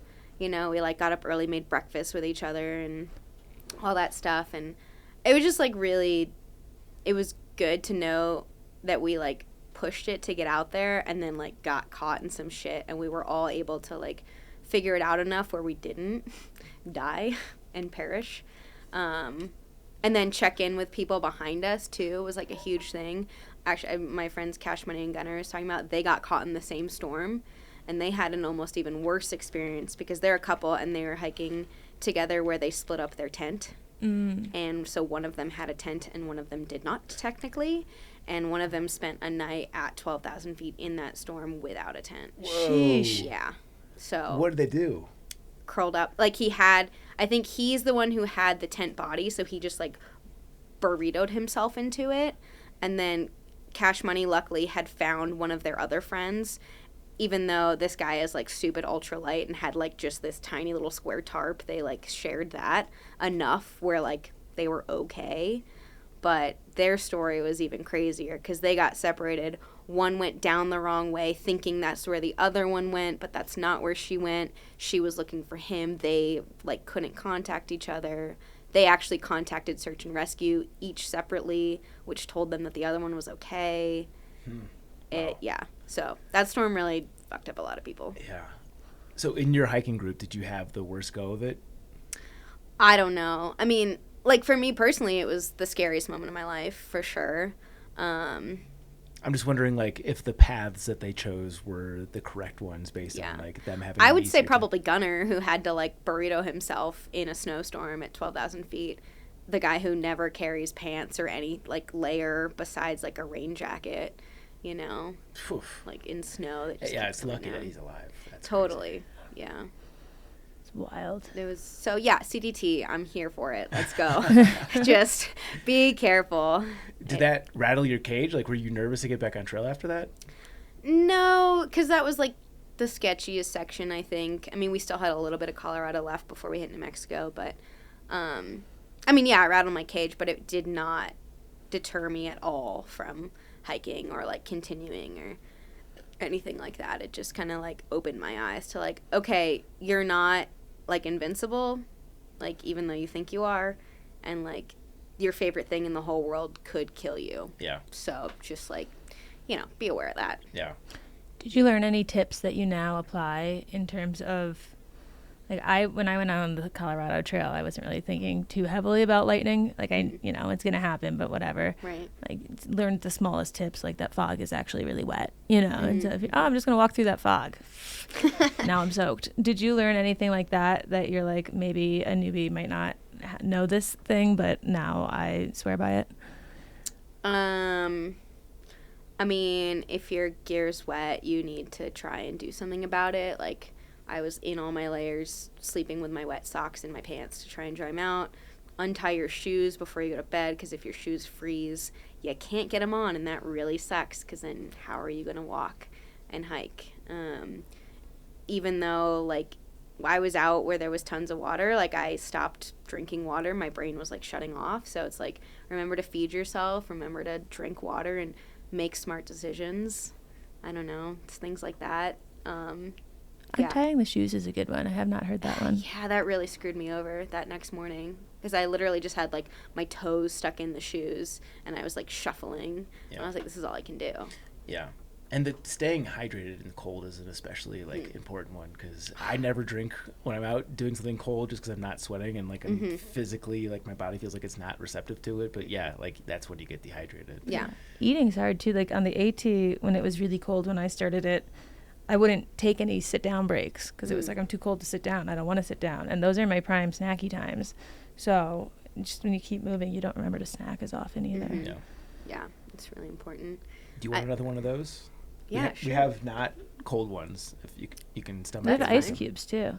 I was going to do a Okay. pee break. I was going to go to the bathroom. I can get them on my way back if you want. It's up to you. I mean, you look committed. Never mind. I very take back my offer. He's Take it back. gone already. Bye. Tell us, talking in the opposite direction of having to slow down for things, you had a period of 38 hours on the CDT where you hiked 109 miles. Yeah. Why?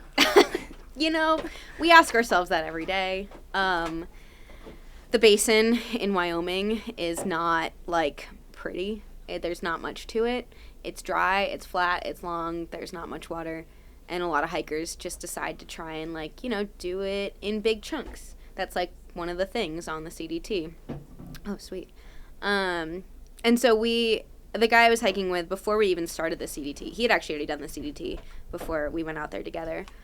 He was like, yeah, I really want to do like big miles in the Basin. And so we had just like built up in our heads that we were going to do something big once we got to the Basin. And so we were like, okay, what's like reasonable? And I mean, from Lander to Rollins, I think it's like in total 120 or something like that. And so we're like, that seems too long. Let's try and do like a little bit less, I guess. So we hiked out of Lander like 10 or 12 miles or something like that, camped out, and then we're like, okay, when we get up, 3 a.m., we're just going to hike all the way to Rollins. And it happened to be 109 miles exactly, and we're going to try and do it in one push. We, like, mailed gear ahead. We only had enough food for 109 miles exactly, except I'm bad at planning for food, so I had less than that, unfortunately. With all of your numbers and sheets? Huh? With all your numbers and sheets, I would think you'd be locked in. Well, my issue is that, like, I'm good at it, but at the same time, then my ultralight brain is like, I don't need this. I'll be fine. That's less weight. Take that out. And so, yeah, with 30 miles to go at the end, I was out of calories. Which really sucked because I had been moving for a lot of hours already. But luckily, a trail friend from a different trail was like happened to be driving through the area, and so she like drove down this long dirt road to meet us where we still had a lot of miles to go though, and she brought us Taco Bell. You seem That's to have the ultimate trail magic right Yeah. there. Dude, it was sick. I had actually like I don't really like or eat fast food, but I was like, this Crunchwrap Supreme is the best thing I've ever eaten in my entire life. Of course. And then we had another like 10-mile road walk into Rollins. You don't like fast food. That's No. for your hiker trash energy. That's kind of I shocking. know. to me. It hurts my tummy. Oh yeah, that makes sense. It hurts mine too, but you just gotta roll with the punches. It tastes so good. I do feel like you are like really doing very well with the Karma Gods. They seem to like you at every turn. Yeah, the trail loves Rascal. I tell everyone the trail really provides for me, and if I really want to manifest something, sometimes it just happens. Most of the time, it just happens. What's something that we can manifest here together that you can reach back out to us in any number of years to let us know if it happened? It's a good one. Oh gosh, I want you to manifest something right now, but mean it. mean it for anything? I don't know. It's like You just have to follow up if it happens. Totally. I mean, there's things I'm gonna do no matter what. Like, what's your trail dream? well, I want to hit 25,000 miles within the next like 10 years. Okay. I'm at 14 right now. Yeah. So I think I'll be good. Okay. You got to come back on the podcast when you get 25K. Yeah. Okay. Yeah. Deal. Sounds like a plan. Yeah. Love that. Okay, so you're doing these 109 miles, and Had you done any ultras to this point? Like, had you done big pushes like that? From the before the CDT? Yeah. Yeah, I done a couple 50Ks. I done 100K. I've done like a 24-hour backyard thing at that point. Is that what, like Bob's big backyard? No, what's the similar to Biggs. Biggs? Yeah. Similar, but yeah, like a fun little one by my run club in Vermont. Okay. On the AT, I did the 4-state challenge. That was the biggest day I'd ever done. It was like 42, 45-ish miles, something like that. PCT, I leveled up and I was like, let's do 50 miles. So I did a 50-mile day. And then CDT, I was like, let's double it. And so 109 was kind of the goal. I enjoy racing and I like racing. I have a tendency to sign up for a race and then get so like locked in and overtrain that I get injured almost every single time. So racing is not my forte just because of that. And I know that's like a personal thing and that's my fault, but I don't really do many races. And like kind of 50K is like kind of my max of like I can still live my life for training, not get injured, and like be in shape to do it. How long did the 109 miles take you? 38 hours. Whew. Yeah. I tried at one point. I said I need to sleep, and so I sat down on the trail with my backpack and like put my head to the side, and then it started sprinkling raining, and I was like, damn it. So I got back up and woke you up. I just kept going. Yeah. Yeah, it was rough. It was rough. And then we were sure that the next day we wouldn't be able to walk like at all. And But it was we just like Epsom salt bath. We like got off our feet. We ate so much food. We drank so much. And we still took one full 0 day, but then the next day we were like, cool, ready to go. Wow. Sick. That's a quick recovery. That's great. Yeah. Yeah. We were like amped, and we had been like putting in, we almost were like training for it before we got there. We were like, we're doing 30-mile days like every day just to make sure our body's like primed and ready to go. And there were some days we did 40-mile days. And so we're like, okay, if we just put in the time and we don't like hopefully get hurt, we'll be fine. Do you have any non-obvious tips for pulling a big mile day, say 30, 40, 50, whatever the number is, but like obviously having a light pack, obviously like being in good shape, but like anything that's not obvious that jumps out to you? I mean, like getting up early, taking salt pills if you need to take caffeine pills.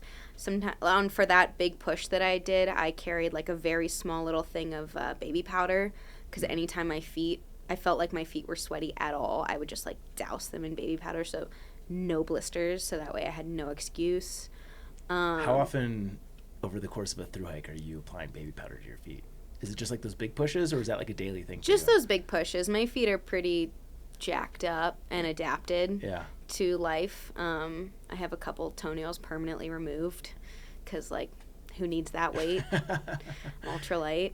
Are you an ultra? I know from your PCT stats that's your go-to. Is that still what you're rocking? Yeah, I've been an ultra. I love ultras and I love topos. Those are my two tops. The wide toe boxes. Yeah. What I love. The new wilds from ultra are kind of my go-to. Okay. I'm not a zero drop girl anymore. After 6 years and too many miles in zero drop, I have a permanent heel spur on my right foot, so I can't do zero anymore. Yeah. I'm actually wearing the wilds right now. They sent me a couple pairs. The new ones? They're really good. They're nice. I hated the twos, but the new ones, they're great. Yeah. Yeah. So, yeah, I mean... What's your go-to topo? I like the Mountain Racer. Okay. I mean, the Ultra Venture for sure, but, like, I don't know. There's something about the Mountain Racer that I'm like, yeah. This keeps popping up. I haven't tried that yet. I'm going to have to make a note here. Yeah.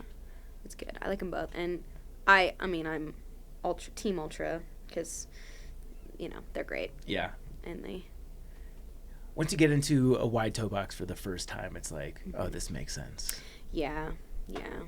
It is. And, yeah, it's been on every single trail I've been in ultras. I think I've had, like, a couple pairs of topos, like, tossed in there. But in my day-to-day life, I switch back and forth between the two. Mm. And you mentioned earlier that it was the CDT where you got Giardia? Yeah. Yeah, it turns out when you hike 2,000 plus miles without a filter, it'll eventually just get you.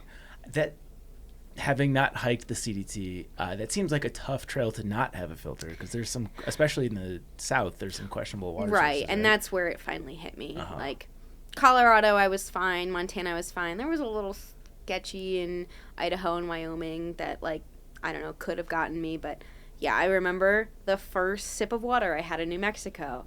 I took a sip and I said, that tasted like the way a cow smells. That's probably not great. It's fine. I've built up an immunity by now for sure. And then 3 days later, ooh. Yes. How bad did that wreck you? It was bad, and I did not get treated. And at that point, the guys and I that I were hiking with, we had set up a shuttle for the end of the trail. So I hiked the last 300 miles of the CDT with Giardia, and I left my mark, let me tell you. I left my mark on New Mexico. That's tough, because, like, in addition to just, like, not having energy and squirting every day, I imagine that you're just, like, perpetually dehydrated. Mm-hmm. And, like, food wasn't tasting good either, which is, like, obviously not great when you're in a calorie deficiency. And the boys and I were hiking, again, 30-mile days at the end, and here I am every 3 miles digging a freaking hole that's not big enough for what's about to come out. Huh. Did you ever end up taking the antibiotic? After I got home, I was like, it'll settle down by now for sure, and then, like, 2 days later, I was like, Dad, take me to urgent care. Yeah. That's so interesting. So, I don't know if I've talked about this on the podcast, but after the AT, like a year after the AT, I went and saw an infectious disease specialist, I think it was, and I had Giardia. I was just For harboring a whole it. year? Yeah, What? but Whoa. I wasn't like having diarrhea, but I was having weird other issues. Like I wasn't gaining weight. That part was kind of cool. But yeah, I didn't realize that the pathogen could live inside you that long. Yeah. And yeah, that was. It was so funny talking to the urgent care guy. He was like, "Are you sure?" I was like, "Dude, I was literally living in the Rockies, drinking out of water sources that cows shit in. I am 100% sure this is what this is. Yeah. Please give me the meds right now." And I assume it rectified itself pretty quickly. Oh, it was, yeah. Within like 3 hours, I felt better. And then within 3 days, I could like get up and go for a walk without needing to like find a restroom. Yeah. So you carry a filter now? No. Still no. It depends. Yeah. In New Zealand, I did not carry one, and I carry tabs now. Okay. So like if I think the water is a little questionable, I'm gonna tab it. And then if I'm going through like if I'm ever doing desert stuff again, which I will eventually or whatever, I'll probably carry something. I haven't decided what I'm doing for Canada yet. I feel like I'm not gonna bring one. Is that a weight savings thing? Like I've just gone so far and haven't had much issue. Like what's the thought process behind not? Yeah, it's a little bit of that. It's a little bit of like I just get frustrated with filtering. Like I know it really doesn't take that much time, but like sometimes in my brain I'm like this is a thing. And filters conk out, and then you got to buy new ones, and like or you got to take care of it really efficiently, but when you're on trail it's like not usually easy. And it's just I don't know. It's just not, it's whatever. Bless you. Why would you say that? Being in limbo. You're lucky worse. I still got it. I'm so lucky. You are. You don't know what you don't want to know what would happen. What would happen? You don't want to know. Okay. I do carry Giardia medicine with me though now. Yeah. Yeah. Just in case anything starts to happen, I would be able to not have to find a town and like get the meds. Yeah. So that's my like caveat. Yeah, maybe I don't carry a filter, but I got the meds for when I start shitting my brains out. Okay, so when you finish the CDT, you're sick. Yes. Did that steal any of the joy of completing your Triple Crown? No. I mean, it sucked a little bit because like we all when we got back to town, we like ate a big meal and I was like, I'm not hungry.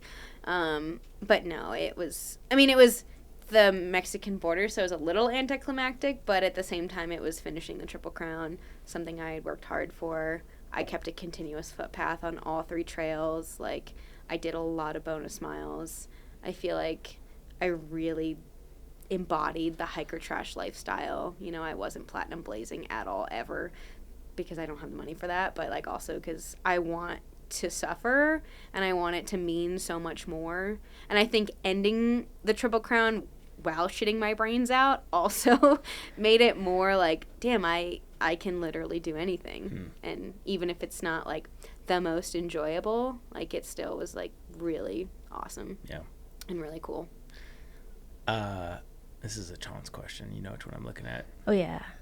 Fuck, marry, kill. Oof. ATPCT, CDT. Oh my gosh. I don't know. I guess I would marry the PCT. I would probably fuck the AT. Yeah, and kill the CDT, even though the CDT was awesome. Yeah. The ATs are so special. Yeah. I feel like that's usually an easy answer for people, even though the answers are always different. Yeah. But it sounds like you had an amazing time on all 3. I really did. Like, I am really blessed with all 3 experiences. They're all so different. And then you, like, think about how it could have been so different in so many different ways. And you're like, no, I'm glad it happened the way it did on all 3 trails. I wouldn't change it. Maybe a little less shitting my brains out, you know. That would be cool. A little less, like, on the verge of death would be cool. But... Do you recall the first time you shit yourself? AT, yep. Somewhere in Tennessee, it was a loose fart that I didn't realize had way more to back it up. And I was like, oh my God, I've never done this before in my whole life. This is so weird. This is so embarrassing. And I wasn't great at LMNT back then, so I found a creek. I started washing my shorts out. I was wearing my rain pants, and this other hiker came by and he was like, "What are you doing?" And I was like, "Don't worry about it. I don't want to tell you." And then I've also had neurovirus on every single trail I've done, actually. So I've shit my pants a lot. Yeah. And as a trail runner, it's like, it just happens. Yeah. You just, damn it, there it is again. There's something about running that just makes for very squirty farts. Mm-hmm. You know. Yeah. So. Joy. Tell us about the TA. It's wonderful. It's cool. It's like everyone who's on it, it's their first trail. So it was really weird experience of being a Triple Crowner and then like going over and being like, oh my God, I can't relate to anybody. Like I met a handful of people who had done at least one, maybe two trails before, but like everyone, also the gear over there is wildly different. And in most places besides the U.S., gear is different. So, like, everyone's got, like, ginormous backpacks. And they're doing, like, 6 miles a day. And I'm, like, I show up with my tiny little Kumo. And I'm doing, like, a chill 20 to 25 every day. And I'm, like, I'm just, like, whatever. And everyone's like, who are you? And I'm like, oh, cool. So I'm not going to hike with anybody. Sounds like I'm not going to find any friends. And I didn't on the North Island. I spent the whole North Island on my own. But it was also really cool because I decided not to get a SIM card and not to really have a map at all either. And then also to literally hike my own hike because I'd never done that before. I've always been a purist before that to an extent besides like all the extra stuff I did. And so this was so new of like, you know what? I don't want to do this road walk. I'm hitching over here and I'm going to go find cool trails and then hitch back and then stay with these people over here and then, yeah, so the North Island was different. It's all beaches, it's roads, but it's really cool because you get to experience the culture, which is awesome. And then the South Island is just like, that's where you go. That's where the mountains are. That's where people are living, like, simple lives, and they're just, like, worried about providing for themselves and each other and their community, and everyone's so gracious and kind, and they're, like, excited for you, and they're not like, get a job, you hobo. It's like, it's just so wonderful. And I met one of my best friends down on the South Island. Yeah, New Zealand's really freaking cool. They're doing it right over there. So I will go back at some point. Yeah, that's definitely on the bucket list. Yeah, it's gorgeous. And the hiking compared to like here, I would say is easier. Like the trails are a little bit less maintained for sure, but they have this sick hut system where, like, you're never, like, more than 8 miles from some kind of hut if you want to, like, get into one of those if the weather's bad. Hitching is stupid easy over there. Everyone will take you wherever you want. When I was over there, the exchange rate was great. It was in my favor. I felt rich. So that was fun. Yeah. It's really just the flights getting over there that cost a lot. Everything else, you're like, Yeah. And they take so much time. It takes a lot of time. That's true. Yeah. But you're going to spend a lot of time over there if you're Yeah. doing the TA. I was there for 5 months, so. 5 months. Yeah, I finished the trail and then I stayed for another month just to like hang out near Wanaka, which is like the cool outdoorsy place on the South Island. And I wanted to stay for longer, but then I was like, I was like, I gotta go back for trail days on the AT. I better get home. What do you do to pass time for the extra month out there? Like, do you pick up a side hustle, or are you just like hiking random trails? What's your day? I was hiking around a lot in the Queenstown, Wanaka area, like literally just back and forth on different side trails and finding different stuff around there. I stayed in this lady's like camper on her property and did some gardening for her. I hung out in town. I was like doing some writing, some like cool side projects, and just like hanging out with people. Someone gave me a free bike, and I would just like bike around all the time and hang out on the lake. There was like a festival, like a what are they called when you're like in the air? Paragliding festival. One weekend that was really sick, and yeah, it was just a good time. That's fun. Yeah. TRT, Wonderland Trail. We've talked a lot about both those trails. Any standout stories? Otherwise, we can yada yada that. The Wonderland Trail is easier to go hike than everyone says. They are like, oh, I don't get a permit. I can never do it. I literally decided the day before. I was in the area. Somebody dropped me off. I went to do walk-up permits. I was like, hey, I'm here for 3 days. What do you got? Let's figure out an itinerary. Boom, I got to go right away. Hell So yeah. I feel like people are kind of gatekeepy of like, oh, if you don't have an exact permit, you don't get exactly what you want. Just you can't do it. I'm like, that's not true. Just show up and figure it out. Yeah. I historically have had really good luck with the day of permits too. I think Totally. that's one of the biggest hacks for just like backpacking and trails in Yeah. general. It's great. Definitely. Tahoe Rim was also really cool. I Yeah. want to run that thing. Yeah. It is gorgeous. And you get to be on the PCT for a minute. Yeah. Mm-hmm. Would you do the race or just like? I don't know. casually? I have some kind of like potentially maybe try and set some kind of record on it at some point, maybe self-supported. I mean, I went to hike it, 1 to hike it, but 2 to get some beta and like figure out, okay, if at some point in my life I'm like ready to do this, I know all the info I need to know, where I want to put my caches, and then go run it. It's really runnable. It's really cool. Yeah. Tell us about, okay, Mm-hmm. our worlds collide again with Tara. At what point, Love her. at what point is Tara's FKT prowess so serious where she's coming to knock on your door to be like, hey, I'm going to do this thing. Can you help me? I mean, in the beginning, that's how it was. I had just gotten to Vermont. I had just gotten a job. I had just signed a lease. She called me. She's like, I want to run the MST. And I was like, cool. Sounds fun. She's like, will you come crew me? And I said, no, I like just started a life up here. Like, I'm busy. And she's like, okay. And then I hung up the phone. And I remember sitting, I was on the beachfront by Lake Champlain, and I was like, why do I feel like I need to go do this? Like, yeah, she's my friend from trail, but like, why do I feel like I have to go do this? And so within like a week, I went down there, and she was like maybe 200 miles in at that point, and I like ran out to see her, and she just like collapses on the ground. She's like, Rascal, I'm so sorry you came out here. This is so hard. I can't do this. And I was like, that's not true. Or we can just go home. And she was like, wait, no, what? And then we just kind of like formed this bond of like, we do these things together. She asked me to do the AT a couple years later, and again, I said, no, I'm busy. I told her I was that 24? Yeah, I was like, no, that's the year I want to hike the CDT. But then the year before that, somehow my life worked out where I did the CDT before. And she was like, cool, you've already done your thing. Now it's time to come do my thing. And I was like, damn it, all right, I guess I have no excuse. And I think the cool thing with our friendship is that, like, I have this, like, weird understanding and true belief that she is limitless and that she can do literally anything if she is supported in the way of, like, she has the mindset right, which she's gotten. She obviously has the physical ability, and then she has this beautiful community behind her because of who she is and her love for trails and her love for people, that she can do it. And so that's why I was like, all right, I guess we'll do this AT thing. Sounds like a plan.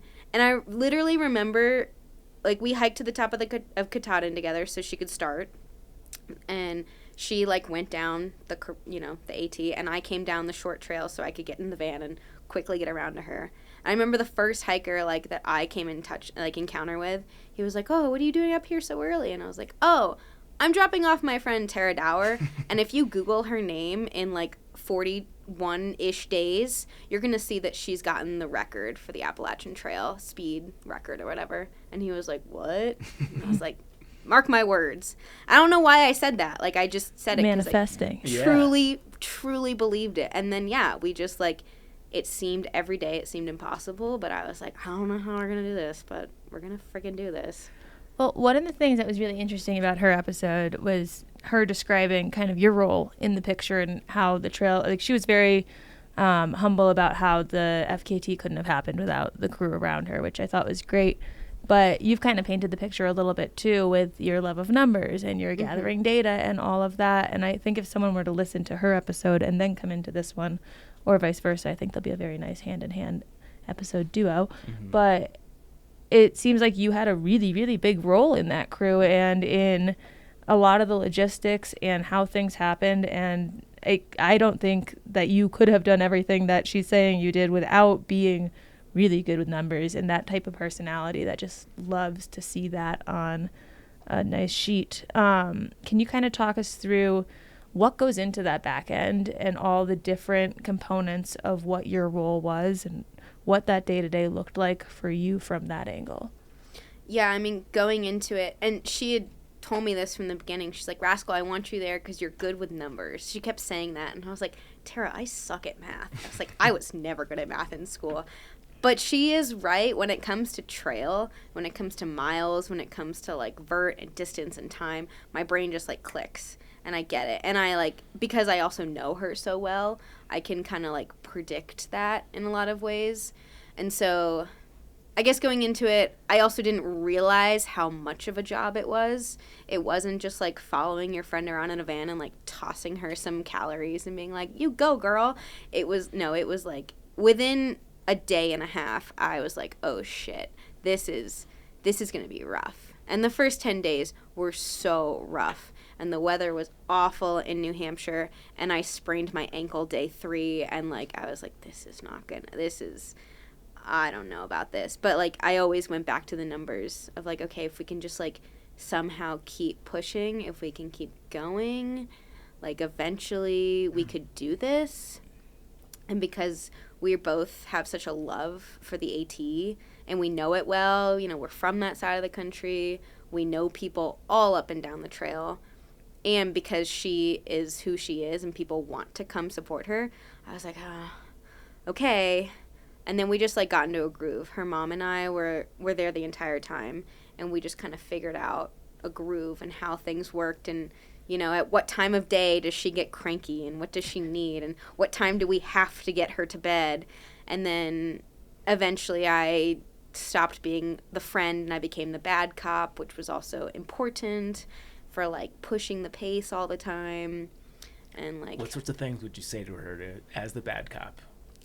Well, it would be like she would be out with pacers most of the day, and I would come in, like, right around 3-4 o'clock when she's getting real tired, real cranky, and I'm her person that she can just, like, explode with. And so we'll just be out there, like, you know, aggressively hiking, sometimes running, even though she's been running, like, 55-60 miles a day for, like, weeks. And she'll just start, like, bawling her eyes out. She'll be like, I just want one less mile for the day. And I'm like, no, we have to do this. Like, we have to go. Or, like, if I'm coming in from the south to set up camp, I'll set it up where I set it up. And I text her, you got to get to me or you're not, you know, you don't have dinner, you don't have a tent, you know, things like that. Or telling her, like, a trick that works with her really good is, like, well, all right, let's pack it up and go home. I guess that's that. She'd be like, no, we can't. I'm like, well, I don't know. You just told me you didn't want to do it. And she's like, no, Rascal. Just, like, stuff like that. It's just, I feel like I'm the person who can push her without, like, pushing her over the edge. It's like a motivator in a lot of ways. And she can cry and complain to me, and I'm just going to be like, it really sucks, kid, but you decided to do this. Yeah. So we're all in this together. Did you ever have any, like, really high friction moments where you're pushing her and, like, it's not received well? Oh, yeah. I mean, yeah, there's this really funny, I think it's funny moment. She didn't think it was too funny. Moment where I lied to her about where she was going to end for the day. There was this road crossing somewhere. It was either in Virginia. I think it was in Virginia somewhere. I forget, my brain. It was a wild ride. But I remember there was a gate that Warren Doyle had told me, like, potentially that gate could be closed. And so, like, we couldn't get the van to that road crossing.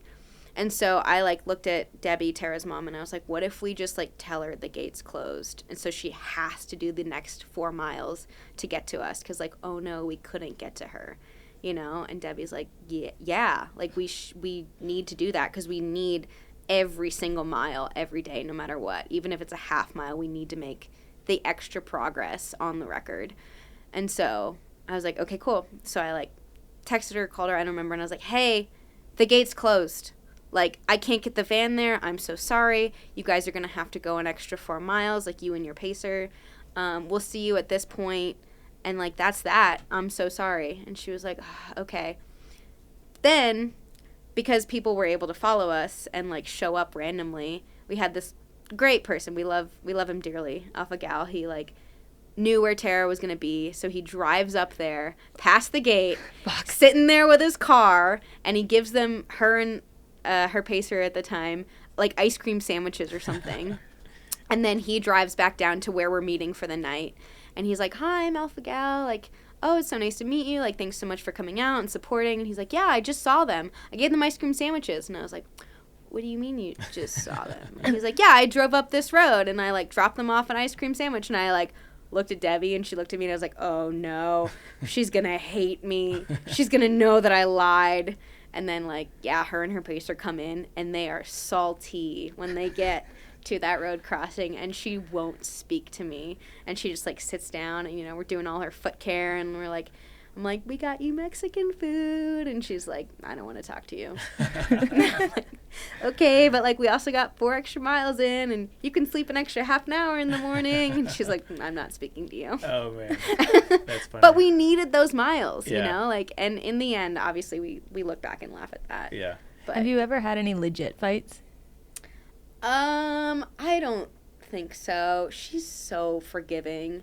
That was the one thing that I always, like, think back to is, like, she is someone that is so full of grace. Like, I fucked up a lot. And we all did. I mean, you know, that's just how this thing works. It's not like we're all going to get it right.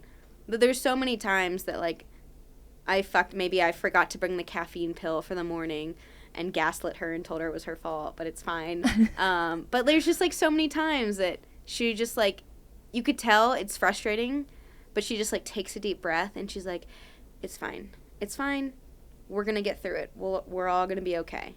And, like, anytime she says that, I just know that, like, our friendship can withstand anything. Because with the first 10 days of the attempt, I was like, we're not going to be friends after this. I was like, this is going to ruin our friendship. And that I almost quit because I was like, my friendship with you is more important than this. But thankfully, things changed. So, and now she's stuck with me and I'm stuck with her. Alpha Gal, is that he's an older gentleman? He is, yes. He's a blogger for the Trek too. That's the guy that made his own Trek shirts. You remember that? Yes. That's Alpha Gal. That was funny. We love that man. Yeah, he's good people. Damn, that's so interesting. Yeah, so I guess how does your relationship change after that? Like, is that like a whole new level of bonding? Yeah, we're trauma bonded for life. It's a whole thing. How exhausting is that for you? Because, like, not only physically if you're keeping up with her, but, like, you're always plotting logistics. I imagine your sleep is probably interrupted trying to be at spots at certain times or waking up at the butt crack of dawn. Like, how exhausting is crewing someone for something like that? It's a lot. It was 40 straight days of a lot. And, like, I got extra sleep than her because, like, I would drop her off in the morning and go take a 45-minute nap and then get on with my day of, like, running around and meeting her. But, yeah, it took a toll for sure. Like, it probably took me a solid, like, 3 weeks after that to just, like, be able to recover enough to, like, get back to normal stuff. And how does that compare to, like, doing your own thru-hike? Like, is that more exhausting compared to hiking the PCT? No, that's easy. Oh, my gosh, yeah.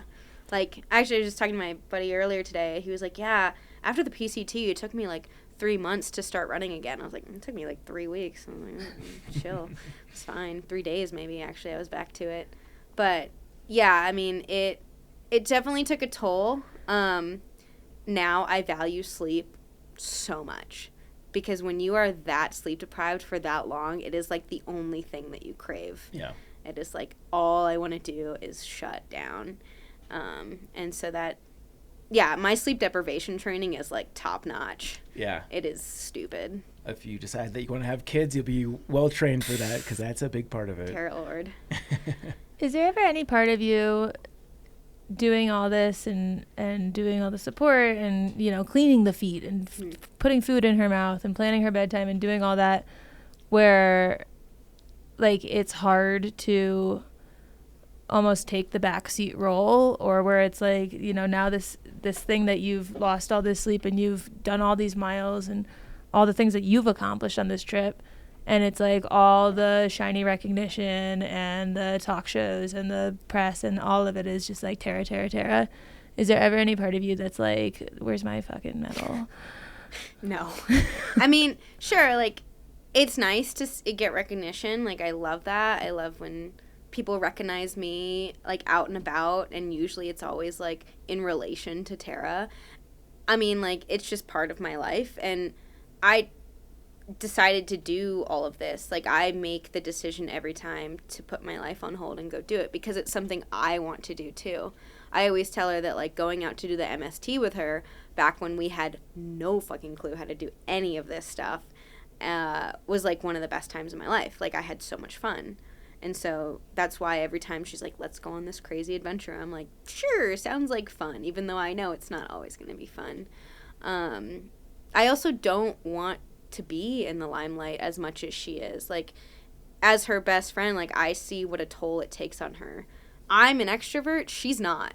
And it's a lot for her. Like, last year at Trail Days, when we were there, like, we could not walk through the park without it taking us a solid 45 minutes to, like, an hour and a half. And every time we just decided to, like, skirt the back by the river behind the porta potties because, like, it's just a lot. Yeah. It's a lot to handle. Yeah. You got to get several different wigs for the next time. Yeah. Like mullet wig, and then when people start to catch on to that, switch it to a different wig. Switch it quick. Yeah. No, and so it's cool, and, like, I am very thankful for my recognition.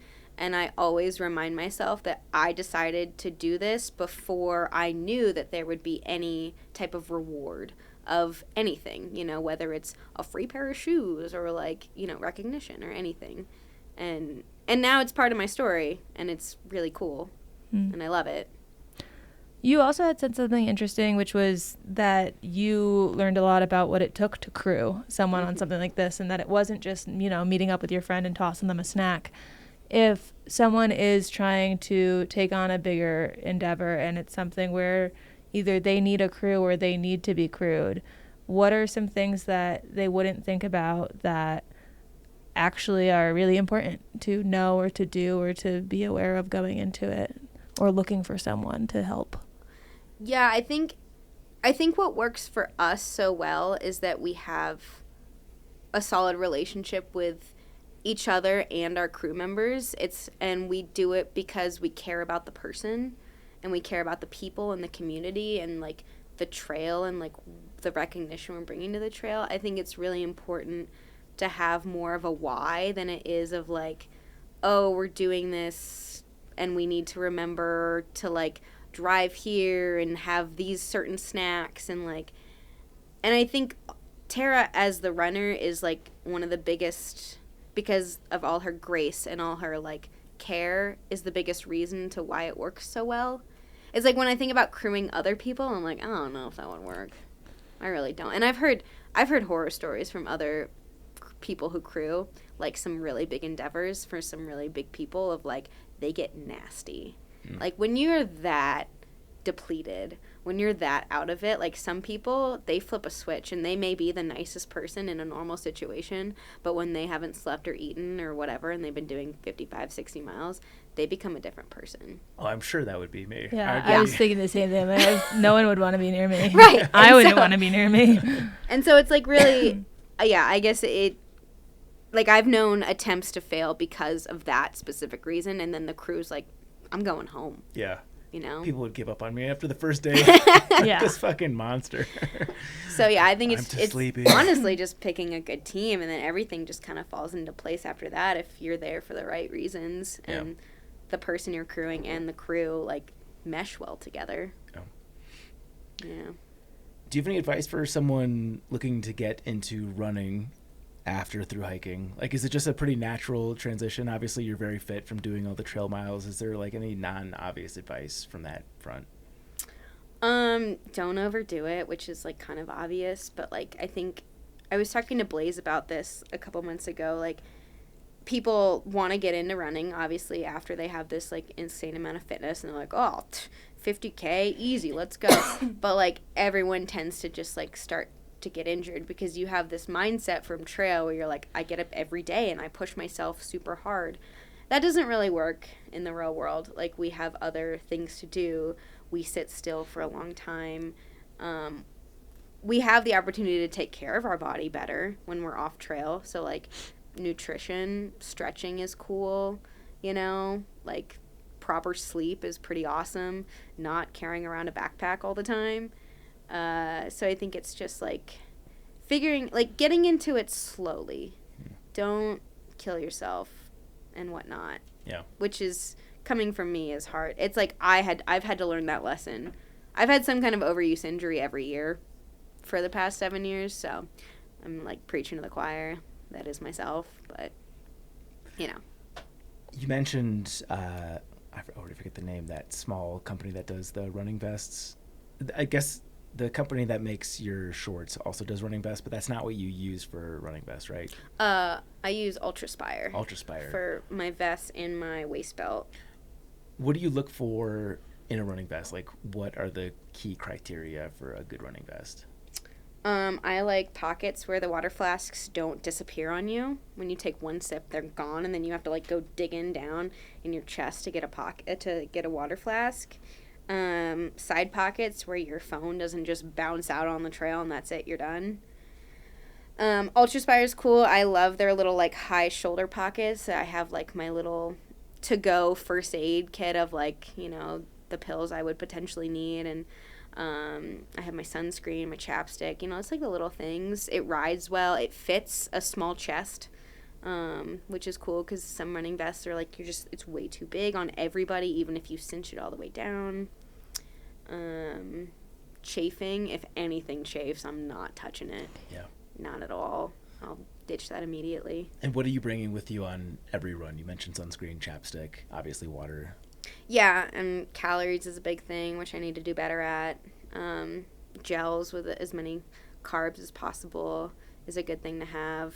Depending on where you're running, like, I mean, I usually always wear a sun shirt, but if it's, like, too hot, maybe you're wearing a tank top and you got your little, you know, wind jacket in the back. And if you're going up really high somewhere, you might even want gloves, and definitely maybe a filter. Maybe people bring filters.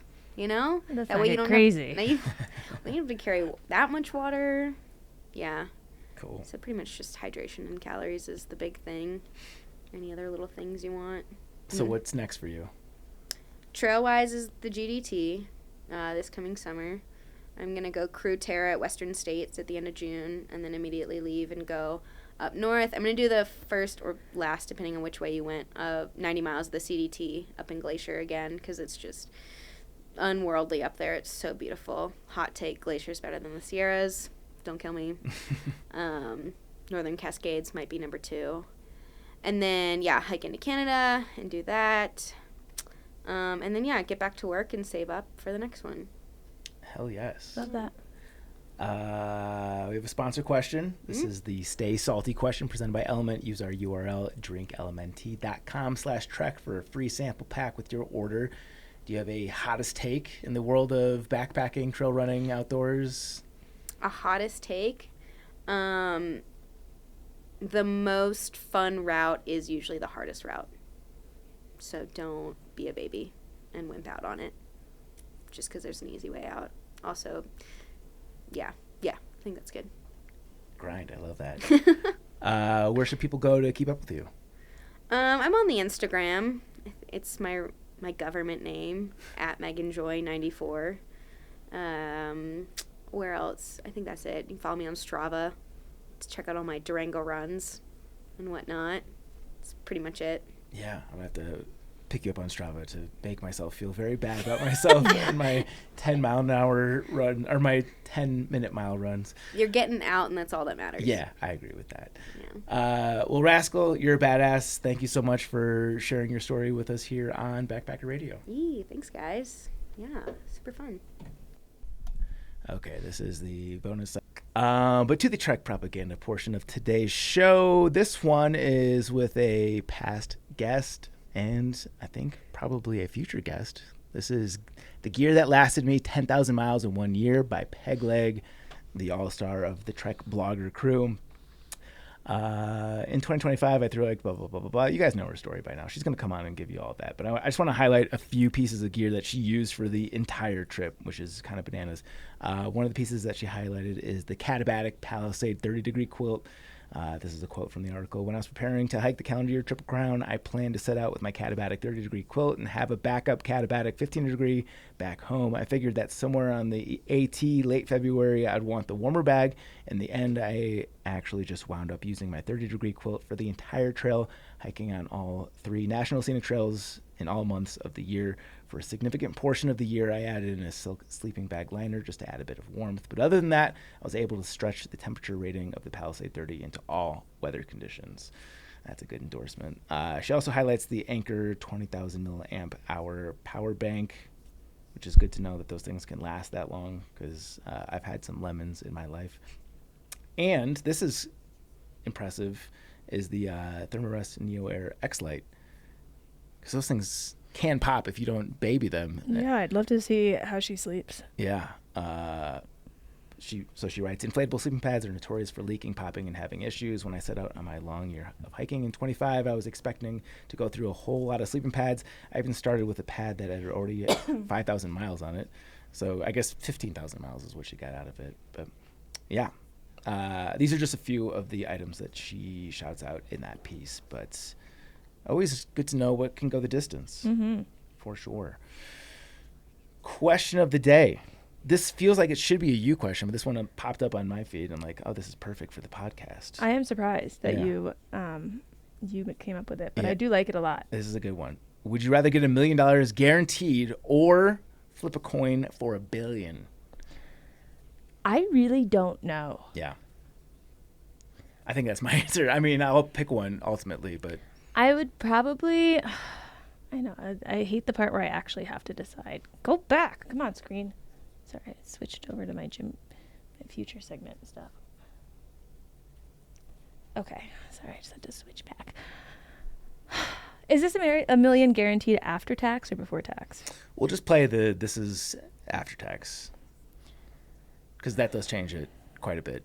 If they're taking 35, that depends on where you live, but it could be more than that.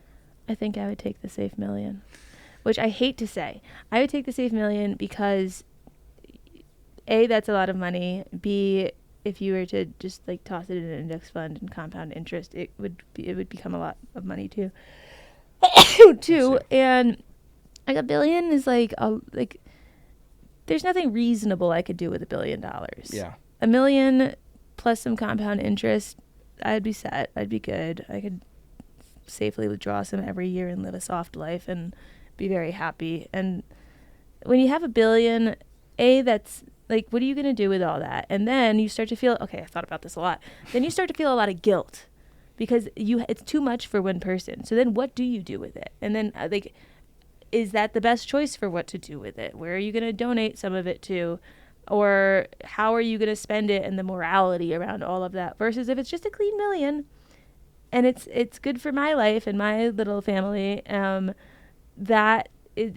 a lot less decision making that has to go into that. There's a lot less guilt around just like putting that into a fund and having a nice, no more desk corporate life. But then you get $1 billion, and like, I don't need $1 billion to get a house. I don't need $1 billion to get my dream car.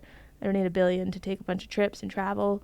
But if I had $1 billion, I would have to probably be a little more altruistic and think about that a lot more. And there's just a lot of pressure there.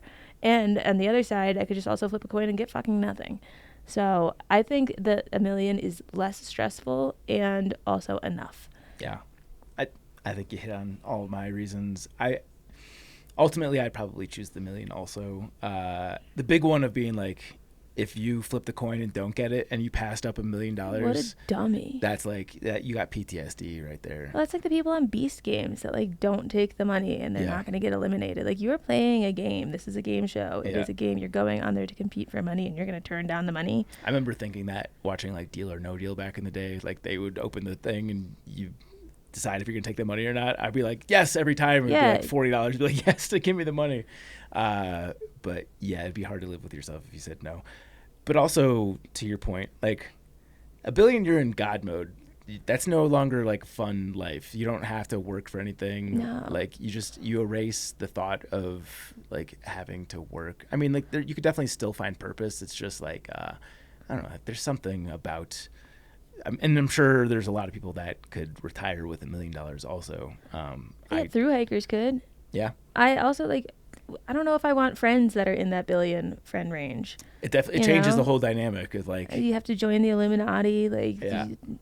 Mysteries get unsolved and now you know too much. Yeah. I mean, you could donate all but $1 million of it and be in the same exact place. Yeah, but then you're going to get shit for what did they donate it to? Wow, you put all your money into that and you didn't give any to this? How could you? Don't you like that thing too? Like, what do you mean you gave it all to the ATC? They get enough money. Why don't you give it to the PCT? Or, oh, you gave it to the big 3 trails. What about the other trails? Just no matter what you do, and I just compared that to backpacking, but no matter where you put it, there could be a reason why you could have put it somewhere else. And then it's just like, yeah, no one's happy. Yeah. No one's ever happy with the choices you make. Yeah, if I got $1 million, I would probably just put enough in the kids' 529 so I don't ever have to think about their college again. And then I'd probably put the rest into the trek. Like I'd like to grow the trek. And it would still be a struggle to get it to where I want to be, even with that amount of money. But I like that. I guess. Yeah, where's the zest for life when you don't have that? Totally. Yeah. If I had $1 billion, it's just like, all right. If we're not struggling for money, where's the fun? Yeah. So we agree. Yeah. Okay. Triple Crown. Yes. This one was actually inspired by Jess Stone. She asked me the question recently what my favorite Jim Carrey movie was, and I rattled off like 19. So yeah, there's a lot to choose from. Would be a good Triple Crown of Jim Carrey movies. Yeah. The hard part is narrowing it down. And that's going to be tough. Yeah. But we can do it. We are capable individuals, and I believe in us. Yeah. Would you like to start, or would you like me to start? You start. Okay. Let's start from the beginning then. I guess not the beginning, but we're going to go early with this. In terms of classics, Ace Ventura. That was my 1-1 also. And all follow-ups to it. I think there's only one sequel. When Nature Calls. Yeah. Yeah. But any more that would come, I would also put them in it. I don't even need to watch them yet. That had a disproportionate effect on my childhood. I watched that movie 1,000 times. It's like Anchorman in that I could recite every line from that movie. Did you see they were auctioning off the rhino that he crawled out the butt of? And it was only like $2,000 to $5,000. Really? Yeah. It was That's enough where I was like, I mean, not where I would have the expendable money to be like, I should do that. But I had the thought cross my mind of I could get the rhino butt that Jim Carrey, or the rhino with the butt that Jim Carrey climbed out of for less than a Super Bowl ticket. Yeah. Ooh, that's a tough one. I think I still take the Super Bowl ticket. Same. Yeah. I mean, like, where would I put it? Yeah. But the rhino is from the sequel. That is What Nature Calls. But yes. Both are very good movies. I'll even let you have both for that one. My first pick. This is not, I'm guessing probably not even in your top 3, but I watched this in the last 5 years and forgot how incredibly funny it is. Me, Myself, and Irene. Damn it, that wasn't my list. Oh, is it? Me, Myself, and Irene is so funny. When he flips his switch and becomes the other character, like, obviously Jim Carrey is a phenomenal actor. I think that's one of his best acting roles. Yeah. Like playing like a really like feeble, soft guy who's just getting like beat up by the world, and then he like develops a tick and turns into like the world's best asshole of all time is so fucking funny. I just texted Garrett that we need to rewatch that. Me, Myself, and Irene is incredible. And anyone listening to this needs to go watch it because... Especially if you never have. Yeah. Yeah. The scene where he like first switches over and there's like a drum solo behind him. I think he's in like the convenience shop and the lady like asks if she can butt him in line, and then she ends up buying 1,000 things, and he makes fun of her yeast infection. It's just so funny. Yeah, I was thinking about the grocery store conveyor belt part. Someone's got a little extra cheese in the taco. It's so fucking funny. Yeah. My next one, this one I think is probably a more obvious pick, Dumb and Dumber. Yeah. It's a classic. That's Jenna's favorite movie, so I'm taking it sort of as a nod to her, but Dumb and Dumber is just one of the all-time greats. Yeah. Can't disagree there. A great haircut too. Yeah. This starts to get tough because we're gonna have to start to get to only 3 is not enough for Jim Carrey. Yeah.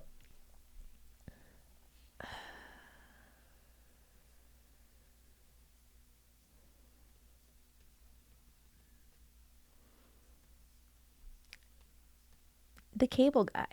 Ooh. That was a great movie. That was high on my list. Yep. I really like The Cable Guy. That one's like a little underrated, I would say. A good dark comedy. Yeah. Just kind of like, it has like a Ben Stiller, like awkward, you're on edge the entire time, but yeah, I had the DVD, so Yeah. I used to watch it a bunch. I haven't seen it really recently, but I remember it being good. The scene from medieval times. I have so many honorable mentions, though. I don't know how I'm going to pick my third. I almost feel like bad that I'm not picking others to pick my third. Ooh, did I say Cable Guy too soon? No, I'm just going to have to commit. And I'm sorry to Christmas. I'm going to go Bruce Almighty. Ooh. Smite me, almighty smiter. That was not even on my list. Oh, it's a great one. What do you mean? I don't know if I've ever seen the full thing. Oh. You just Bruce Almighty's just great. fake punched me right there. No, I went like that. Like, what do you mean? Fake punch you. Okay, I'll have to The give that scene one where a he's shot. running and there's the milk. It's like... Da, da, da, da, No, that's not ringing any bells. okay, well, go watch it. All right, for my last one, then we can do our honorable mentions. Yeah. I will have to take The Truman Show. Not funny, Yeah. but very good. And the concept of the movie is brilliant. Like, if someone was going to hit on that concept at some point, and they just got to it first, I think. Some like cinephile was going to tell me about a movie from like 1971. But Truman Show, I watched that movie probably like 14 times. It's just like every detail about it is really, really good. Ed Harris is excellent. Obviously, Jim Carrey's the best. But yeah, The Truman Show is awesome. Yeah, I've seen it once when I was older in age, so it doesn't have as much nostalgia. But yeah, I just feel like I've got to put my top 3 towards this really funny stuff. Yeah. Honorable mentions. Yep. Liar, Liar. I was between those two for my third pick. Liar Liar is really good. I remember he was doing some award show after that movie came out, and like he just comes up to the mic and he's like, I made $30 million this weekend. How's it going? Or something along those lines. Like that movie was so successful that that made him uber wealthy. The scene with the playground where the kid like falls and gets his arm hurt or something. In the beginning, he's playing on this playground with the kids playing on the playground with a couple other kids, and Jim Carrey's like sitting on the park bench or something. I believe it's My Two Cousins are two of the kids playing on the playground. Shit. That's cool. Yeah. But man, that scene where he's like, the pen is blue. The goddamn pen is blue. Yeah. Love it. Yeah. Liar Liar is great. I think an underrated one for Jim Carrey, The Grinch. No, that was almost my top 3. That's why I apologized to Christmas. Yeah. Yeah. He just plays that character like he's the embodiment of the Grinch. Also, just like you're an idiot, I'm an idiot. That whole echo scene. Yeah. Or I'm an idiot, you're an idiot. That part's great. Or when he's like, checking the schedule, he's like, I can't cancel on myself. He's going through like his daily to-do, and there's something like, solve world hunger, tell no one, or something that. Yeah. Like, hate, loathe entirely. Yeah. Grinch is so good. Junk mail, jury duty. Apparently, he was losing his mind just sitting in makeup every day for that movie. I could imagine.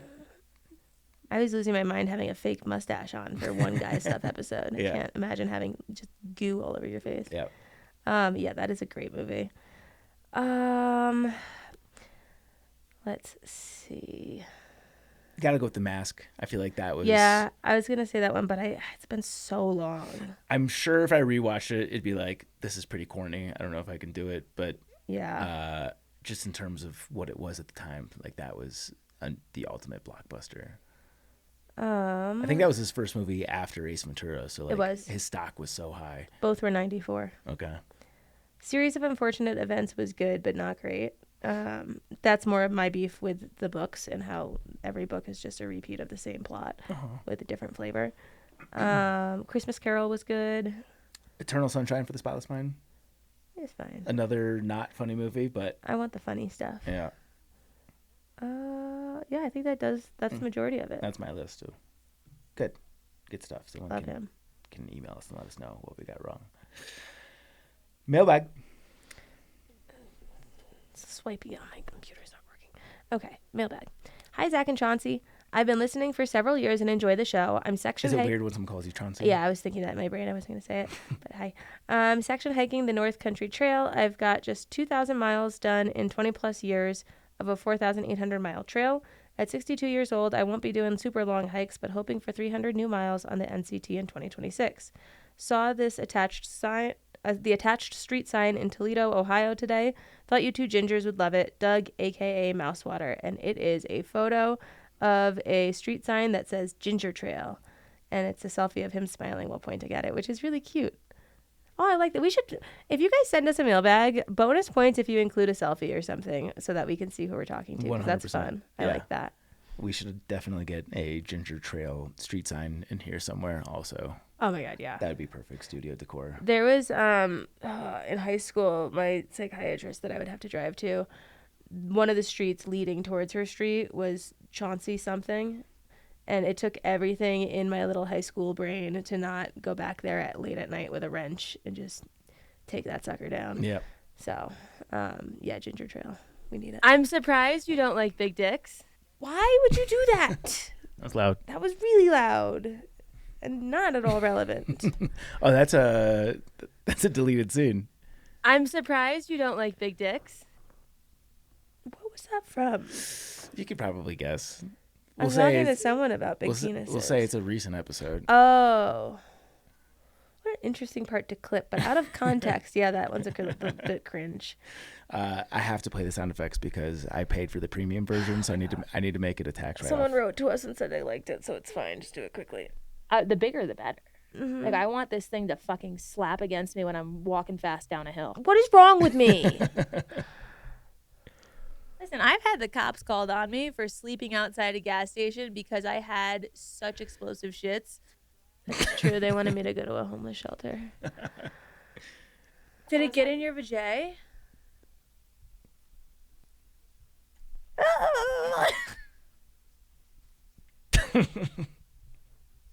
This episode's going well for me. That one I like. Oh my God, are we going to go get our assholes waxed together? Since done it. How's your hole look? Is that a clean? Do you have a clean hole? Hard-hitting questions. We got some other ones. I don't know. I don't remember how I learned about the PCT, but I was like, that's dumb as fuck. That's funny. A milk jug bath washed vagina. I think we played that one recently, but that one will always make me laugh. Well, now I'm wondering, I can't remember, did we read the mailbag on air, or was it just in my inbox where the person was like, I'm so sorry, Chauncey, but these clips. Oh, yeah. We read that one. We read that one? Yeah. Yeah, so here you go. This is for you. And I'm going to come. Okay. Well, yeah, that was you. Think we got that point? Great. 5-star review. Oh, thank you for the mailbag to Doug, a.k.a. Mousewater. You guys can send us your mailbags at podcast@thetrek.co, or there's a link at podcast or backpackerradio.com. This is from thru-hikes VT, The Amazing Panda Adventure. 5 stars specifically because for years I've been trying to remember the movie where the kids come out of the river covered in leeches, and for years I've not been able to figure out what it was. Like, probably since I was 10, I've been trying to figure out what this leech reference was I had in my head. Yes. This mystery remained unsolved until today, listening to an older episode with Double Dip on hiking the CDT. Thank you to Chauncey for reminding me of the cinematic masterpiece, The Amazing Panda Adventure. I can finally be at peace. There's also a leech scene in, God, what is it? Stand By Me, I think? I don't know. Are there multiple movies with... I don't know. I don't know if I've seen Stand By Me. This is The Amazing Panda Adventure. This is the cover of it. If you haven't watched it, you should. You should play it for the boys.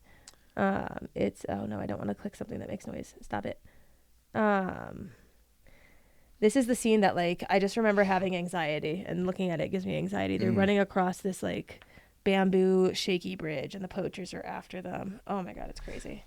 Yeah, there's a scene in Stand By Me where they're like playing in a pond or something like that, and they get out and they're all covered in leeches, and then one of the boys like opens up his swim trunks and looks down and finds one on his dick and pulls it off and passes out, if I'm remembering it correctly. It's been a long time, but that's not this movie. Okay. No, this one is these two, and they're trying to save this panda. And so he's just carrying this panda around for a bit, and it's very high adrenaline. Have you ever had a leech on you?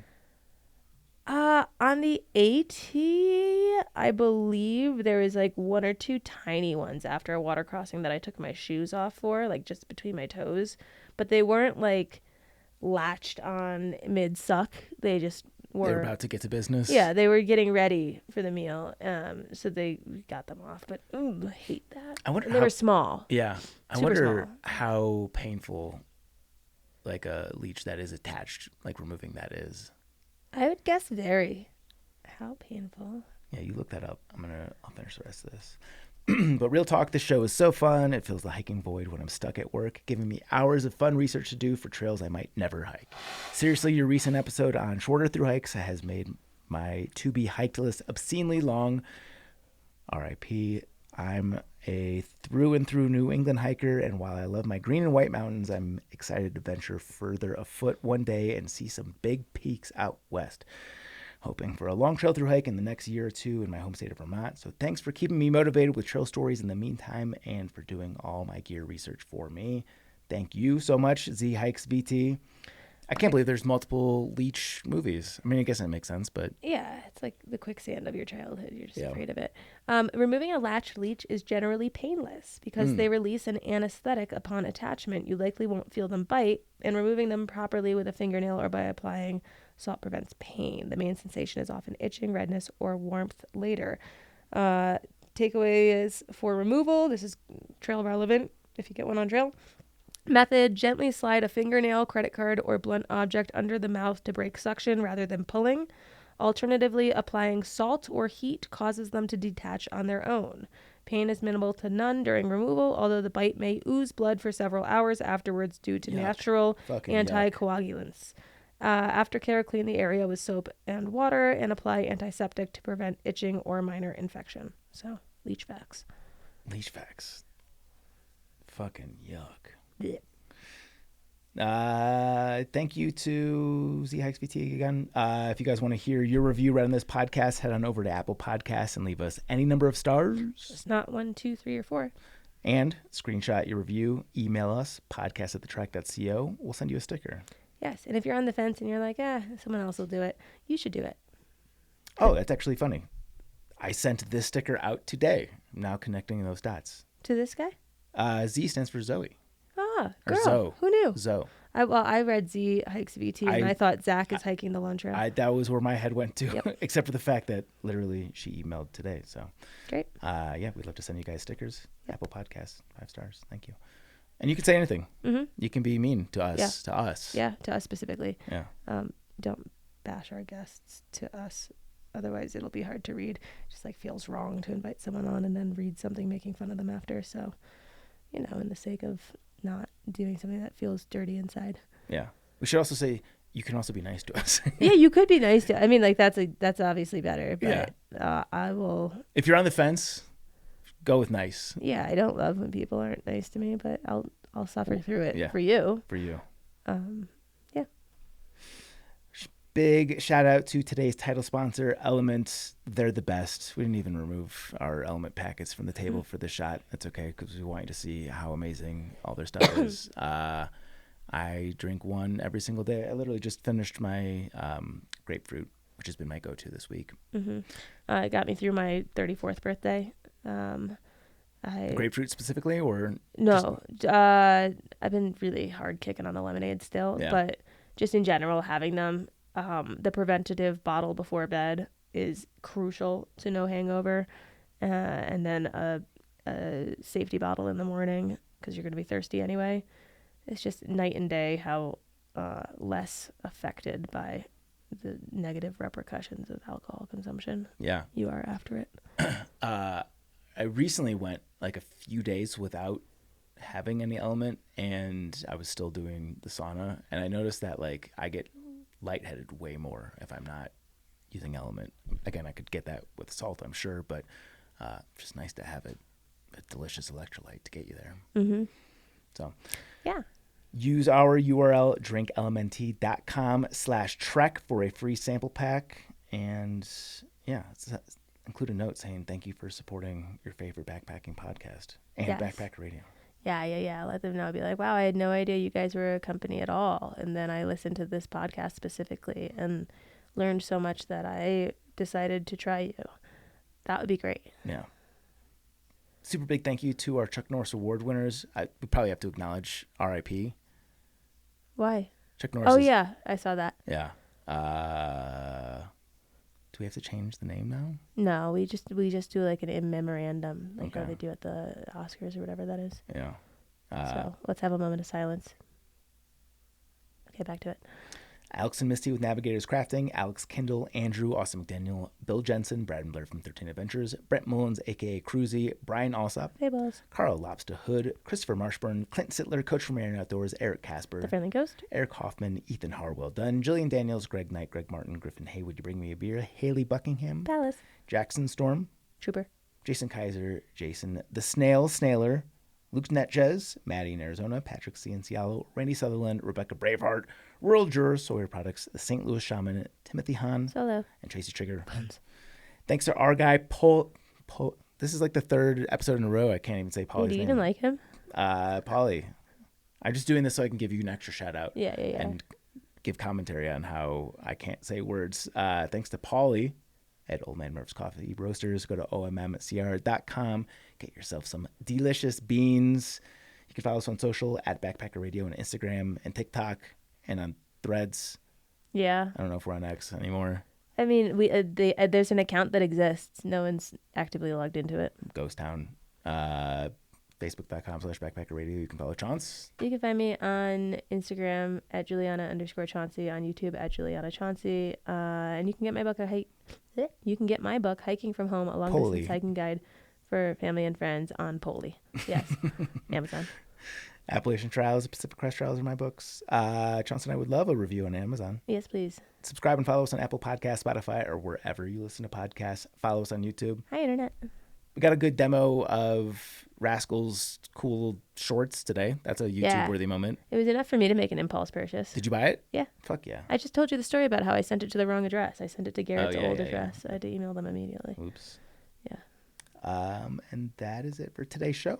Thank you so much for listening, and happy hiking. Bye.